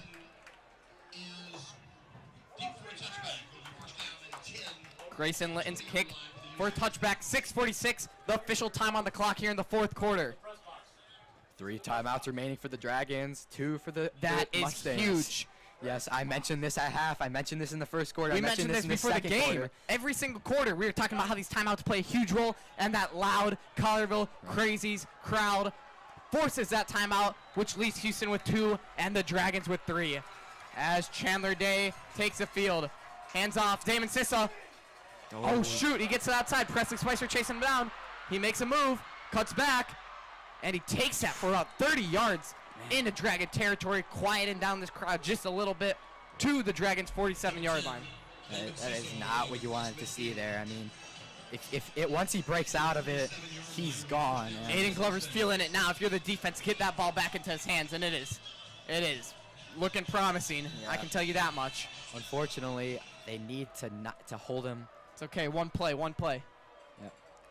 And once again, back in the backfield, Damon Sissa. You take this call. And Chandler Day hands it off to Sissa, who is taken out! Number 44, Jonathan Davis, the captain senior, getting fired up. Captain is leading his team into war, and that is a loss of yardage there, and that leads to a second down. Grabs a hold of that back jersey. into the Mustangs territory. Grabs a hold of that jersey and throws him down. He's not having any of that. That's the type of aggression we saw from him on the kick returns, the punts. He allows this aggression to come in any point of the game, even with 5 minutes left. Senior versus senior, but when you have Jonathan Davis, 6'1", 223, you are not shedding him off easy. As they're looking to throw, Chandler Day scrambling out. There's 44 once again. Look at, whoa! I was blowing coverage. Touchdown Mustangs. That is completely on Cam Herring. Left his man wide open as he was focused on Chandler Day. Chandler Day was rolling out and they were too focused on him. They left wide open. How do you leave Derek Miller Jr. wide open? Yeah. I believe that is his third touchdown of the game. I know why, Colton. He tried to come down in the flat, tried to get the pressure on Chandler Day. Instead, what he didn't think about is the man he left wide open in the down end the zone field. I think with the game. I mean, seriously, that's a huge play. How do you leave your guy wide open? I think that's like the third time that Derek Miller Jr. and if I'm the Dragons, you have timeout Mustangs. Okay, that's good. And will that play on the game later? And with that timeout, we are going to go to break. Oh my gosh, how do you forget about your man? What? Touchdown! Oh, did you see that? Whoa, we scored? Yeah, we scored going to the playoffs. I can't believe I missed that. Every time I'm buzzed, I spend too much time on my phone. What? I should take your phone away. No, I'll call for a ride. Wait, why does my face look like that? I'm playing with these new face filters. Okay, you know what? Yep, that's mine. I'm gonna need that back. No. Kevin!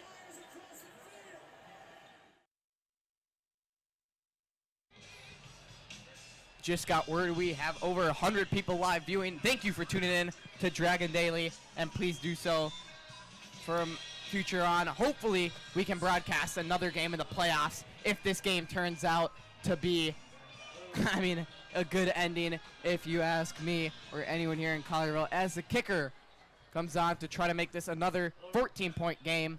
5:21, we still got a lot of time here. Yeah, and we just can't, there's no room for mental errors like that. Tries to come down the flat. He probably felt like he was beyond the line of scrimmage. Obviously, he wasn't. Good play to Chandler Day. Got to give him respect there. It's a hard throw to make back foot. But that will make this a 2-score game with that error. And that is not what the Dragons needed after a big rolling offense. 5 minutes left. They need to go down and score in probably less than a minute and a half, 2 minutes. Need to stop and probably have a minute left to try to go down and tie this game. I mean, that is the main thing we were talking about during the break, is how do you have that mental error? And the conclusion we came to is you must have thought he was past the line of scrimmage or something, because you just can't afford to do that. You have to let the D-line and middle linebackers do their job, and you do yours and stay in your man, because that is about the third receiving, I mean, at least the second, but I think the third receiving touchdown Derek Miller Jr. has had on plays like that, where it's just wide open, and then it's just too late for the DB to get back to him, and it's been Cam Herring every time. That's a split-second decision you have to make, and he obviously chose the wrong decision. I mean, Cam Herring is a senior. He should be experienced, and hopefully he still has time to make up for it. I mean, get a good drive here, 5:21. Their kicker has not been too good on their kicks. Their kicker is not the best. Yeah, he's been leaving them in around the 45, 50-yard line for the Dragons. This is a very doable feat. Oh, never mind. Not that time, yeah. But when you have Joakim Dotson return it, who knows? 15, 20, looking for a hole, cutting to the 25, 30. There it is. There's the cut. Break and tackle, 30 spinning to the 31. I mean, one more shed and he is gone. And that will leave 5 minutes and 4 seconds left on the clock. Collierville Dragons 21 points with all 3 timeouts left. The Houston Mustangs 35 with only 1 timeout left. However, we will see if their timeout is needed. A stop here will end the Dragons' hopes of winning this game. Yeah, most likely for sure. You need a touchdown here and quickly. And I'm sure you do have 3 timeouts still, so I'm sure you can take your time, but yeah. Sure, the one man he's looking for is Joakim Dotson here, rolling out to the right. Rolling out to left, sorry. Left, yeah. He tucks it, takes it, gets out of bounds. Smart move there. crossing the 45, the 35 to the 47. Yeah, 7-second play. Quick plays, quick plays. Second and 4. I mean, you're not in too much of a rush. You still got around 5 minutes here. But I'm just saying you cannot. Main goal here, who cares about the time? I mean, you still have all 3 timeouts. It'd be nice to have a lot of time. But main focus here, don't force, don't rush. Get the touchdown. That is the main goal. Right, forcing plays. I mean, who cares if you go fast? If you go fast and you make an error, it really doesn't matter, rather than taking your time and getting the touchdown. Yeah, you need to find a tempo that you're comfortable with. And wide open room out to his right, tucks it, runs, cutting back, 40 to the 35, hold on to it. Excuse me, he held on to it to the 49.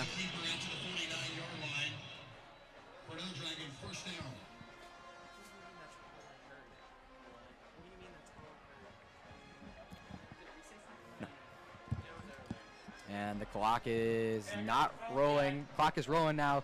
4:30 left in the game for Aiden Glover. Yep, just taking down 435, about to hit 430, as Caden said, probably when the play snapped. They were making sure they have everything down. A lot of communicating happening now.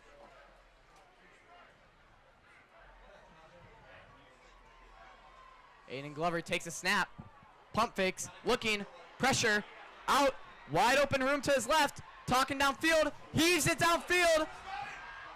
Oh! He had his feet in bounds if he would have reeled it in. Intended for Martez Carter inside the 5.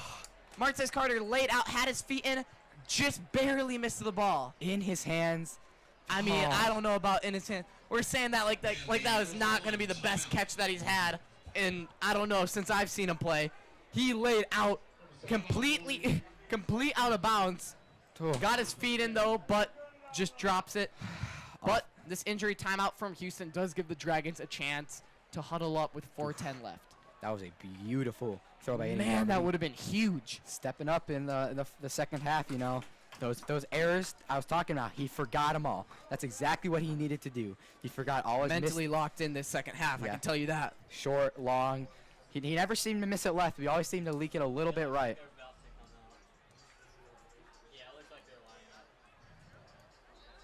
And as we'll leave a second down on the 49-yard line here for the Dragons.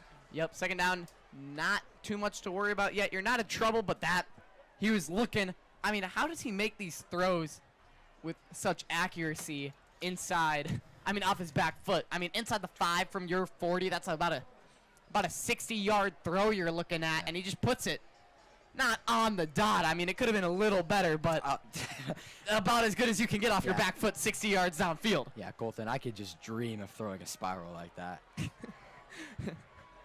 Aiden Glover once again drops back looking. No pressure as his time, and he takes a shot. Off the hands, little contact there, but yeah, into double coverage, looking for Hayden Walk. Yeah, Aiden Glover leaving these passes a little bit short, especially the double team man down there. That's the thing you don't want to do is leave it short. Could have been a pickable ball. They did say Eli Sisson over the mic. That was incorrect. I mean, just saying, we're doing our job. They're not doing it. No. I'm just saying, that was number 19, Hayden Walk, in case that picked up in the background. Confirming that was Hayden Walk. Eli Sisson was blocking on the play. Huge third down for your Dragons. Get fired up. Fourth down, 4 minutes left.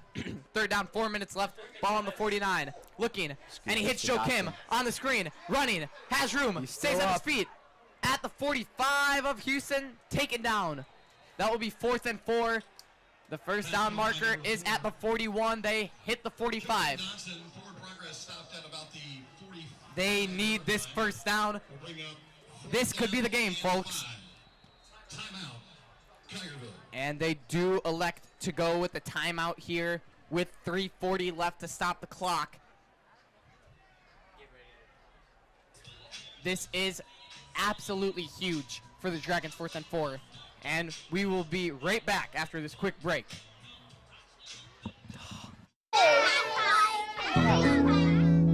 There was an old woman who lived in a shoe. She had so many children. She didn't know what to do.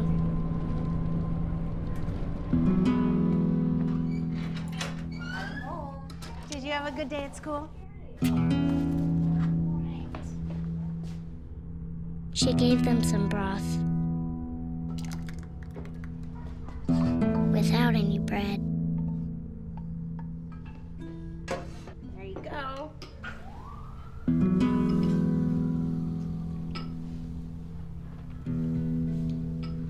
And kissed them all soundly. Night night. Good night.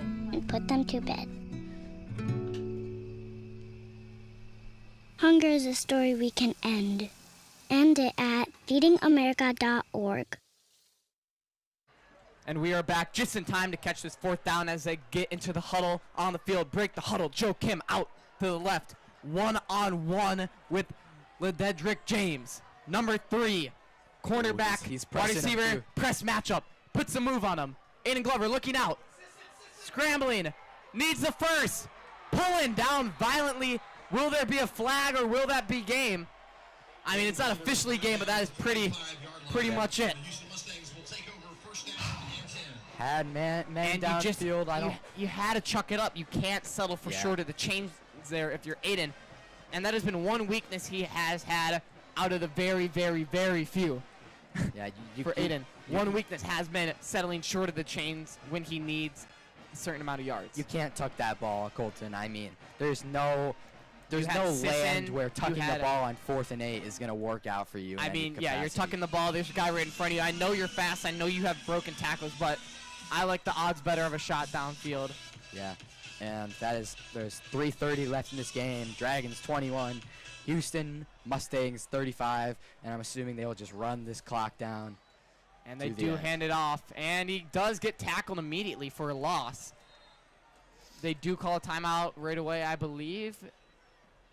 Clock is still rolling. Never mind. I thought I saw coaches signal for timeout on the sideline, but they will let it run. However, one thing that they do not do here in high school football, I have noticed, especially in the last game, they do not waste the clock as much as I believe they should. They do like to run plays and take advantage, especially in these rivalry games. I mean, 15 seconds left on the play clock, and they are still awaiting the snap, and they do run it down. They are playing smart here. Yeah, Snap it with 7 seconds left, taking a shot downfield. Ooh, Yeah. that was in between a few Dragons, and it just falls short. Incomplete pass. However, they do have that running clock when they get set. Yeah, safety's playing on the outside there. You know, if they were playing cover 2 defense, you'd have a safety Right over that middle, up. yeah. So, you know, playing, what is that, probably cover 6, cover 4, something like that. A defense where Definitely the safety, man. Yeah, man, cover 4, probably. Safety's on the numbers. That no safety there to Yeah, grab they that do ball. only have Presley Spicer back there. That is smart, though. What we have learned. Oh. And the Dragons will Still be called second on a down holding because call. of that loss of yards, but yeah, now 2nd and 1. Man, that is a huge call. After the play, they call holding. And I don't know. The Dragons are starting to lose hope little by little here as the clock ticks down. 2nd and 1. It goes from 3rd and 11. It goes from 2nd and 11 to 2nd and 1 after that huge holding call. And he takes a snap, dropping, going for a throw over the top, off his hands. Incomplete. DeMicah Gregory rips him down, and he's injured. That will stop the clock with 2:39 left. Number 4, Jose Joyner, is who he was intended, is who he was looking for on the play. Big 3rd down for your Collierville Dragons. 3rd and 1 on the play, with 2:39 left as that ball falls incomplete. We have 4 at the line, 3 middle linebackers, 2 cornerbacks, and Presley Spicer, the safety, out there with number 31, Kalen Holmes, coming off the edge. And it is a run, and he gets the first down. Breaks it loose to the 30, the 25, still on his feet, the 10, the 5, diving. His helmet comes off once again, Colton. He needs a new chin strap on that bad boy. That is not what he's worried about. He just iced the game and gave Houston their home field advantage in the playoffs. Man, this guy is good, Caden. Yeah, I mean, I'm really trying to talk about the Dragons here. And if we would have made that catch inside the 5, that would have completely changed everything. If we would have stopped them, if there wouldn't have been a holding, everything's different. But, I mean, the more I want to talk about it, the more I want to talk about the Dragons. But I can't really disregard Damon Sissa's game here, Caden. Yeah, I mean, that's, I believe, 3, 4 rushing touchdowns for him, and all of them have been 20-plus yards. He has had so many big plays that were more than 20 yards. And we will have Dragon playoff football, but I do not believe we will be commentating it, as it will be a road game. Yeah, unfortunately. Who knows? If they take it deep enough, maybe they can get some home field something. I mean, you're really awaiting a Bartlett loss here. But, man, Bartlett definitely is not going to lose against White Station. But who knows? Looks like we will finish 4th in the 6A rankings. I believe we will still finish in the playoffs. But this is disappointing for this huge rival game. All the talk leading up to it, they were really hoping to get a win. Yeah, I'm fairly confident they lost last year as well. So. Oh, yeah, they lost by quite a bit last year, and that was the main thing. Aiden, as a junior, getting a little less hazing in the upcoming week, but got absolutely killed. But it was in Houston was the thing. They go back and forth each year. It was in Houston. This year it's in Collierville, looking to make it different. Aiden Glover Sr. committed, looking to prove a point before he leaves, and he just can't, and that must be frustrating. Right. But you know who had something to say about that? It wasn't all Aiden with the 2 turnovers. Definitely did not help, but Damon Sissa really put the exclamation point on the game tonight for these Houston Mustangs as they kick it off. A little short kick once again, bouncing out of bounds. That will be a flag, and that will put them around the 40-yard line. I believe, 2:29 left in the game. Yeah, it's a 3-score game at this point. It's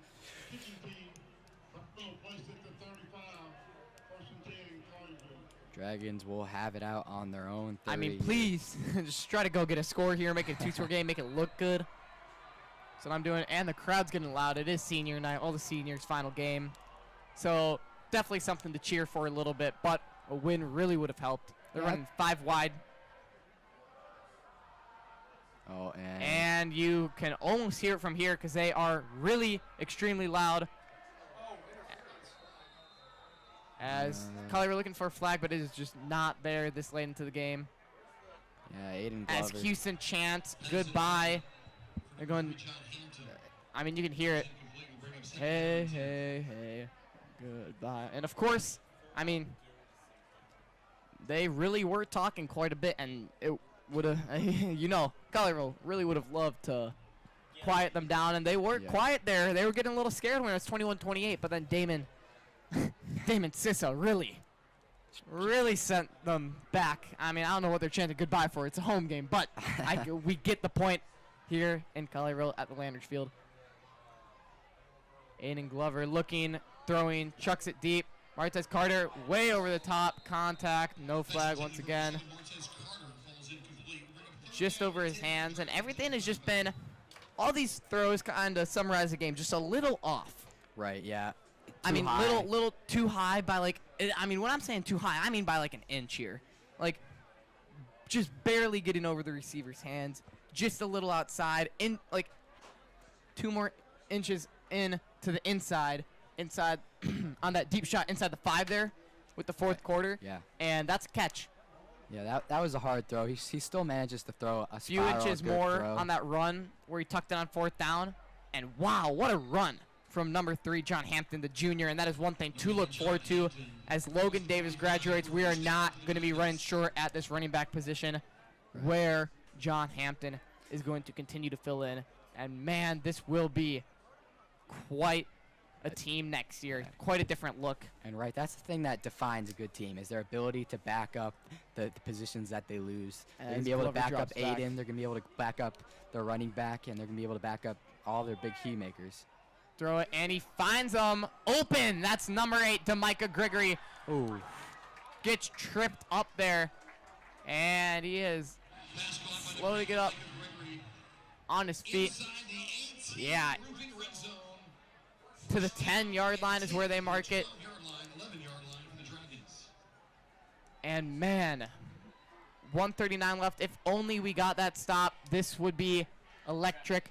2 minutes left. I mean, a lot of ifs here, but I mean, even 35-21 at the 10 with a minute left, you're completely fired up here. Make this a one-score game, and he's intended for Joe Kim again. And number 3, Lededrick James. I mean, if we had the cameras and stuff that, like, I mean, professionals like NFL, they highlight wide receiver cornerback matchups. This has been the matchup of the night. Lededrick James versus Joe Kim Dodson. Right.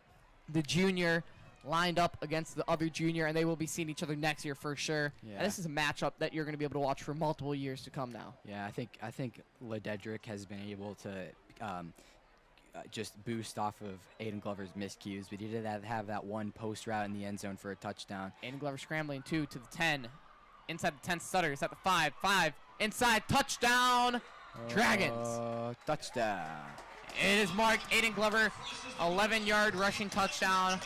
He gets up, just completely visibly upset. Does not, I mean, obviously he likes a touchdown, but people coming to him, and he just throws the ball to the ref, takes his helmet off. No jumping, nothing, no excitement, no talking, just pats on the back, kind of good job. Made this 28-42, 14 left. I mean, if we got that stop, if there wasn't that holding, I mean, this is where we talk about whole game. We've been talking about it.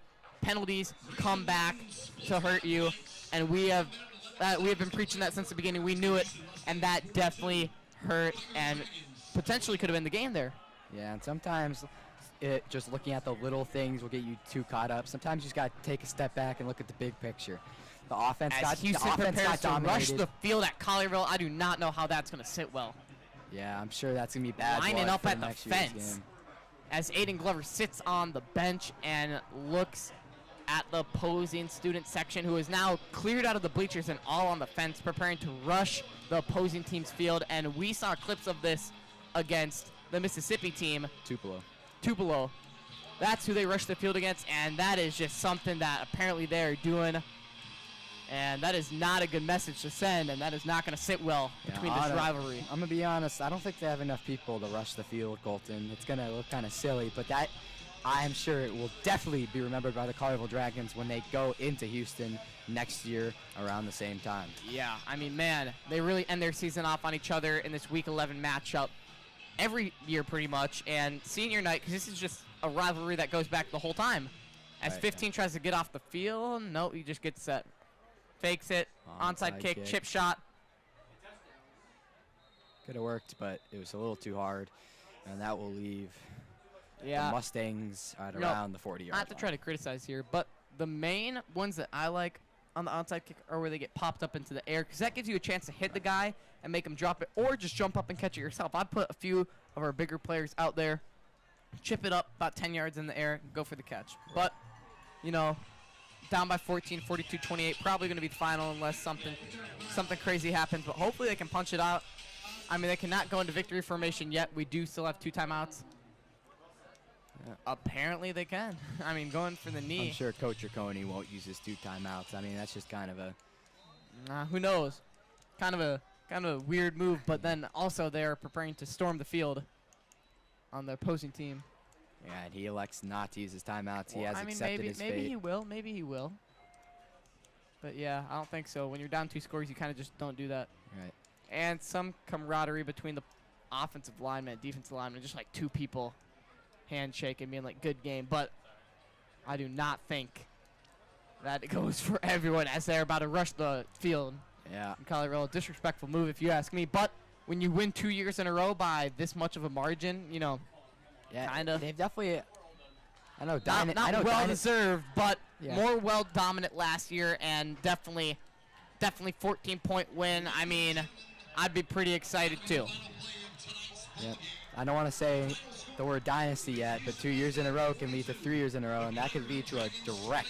Yeah, once it gets to 3 years in a row, the Collierville's definitely gonna have to stop this next year, because once they go 3 years in a row, that's when it starts to get bad. Then you look at it, is it a rivalry? But just announced on the microphone, it is official. Collierville Dragons will be going to the playoffs for the 5th year in a row. Yeah. And with that, we will head up to the studio My name is not to the studio. My bad. We are signing off here. I'm Colton Bodwin. And I'm Caden Landry. Thank you for joining us for the second consecutive week on Dragon Daily. Good night, Collierville. Dragon Media.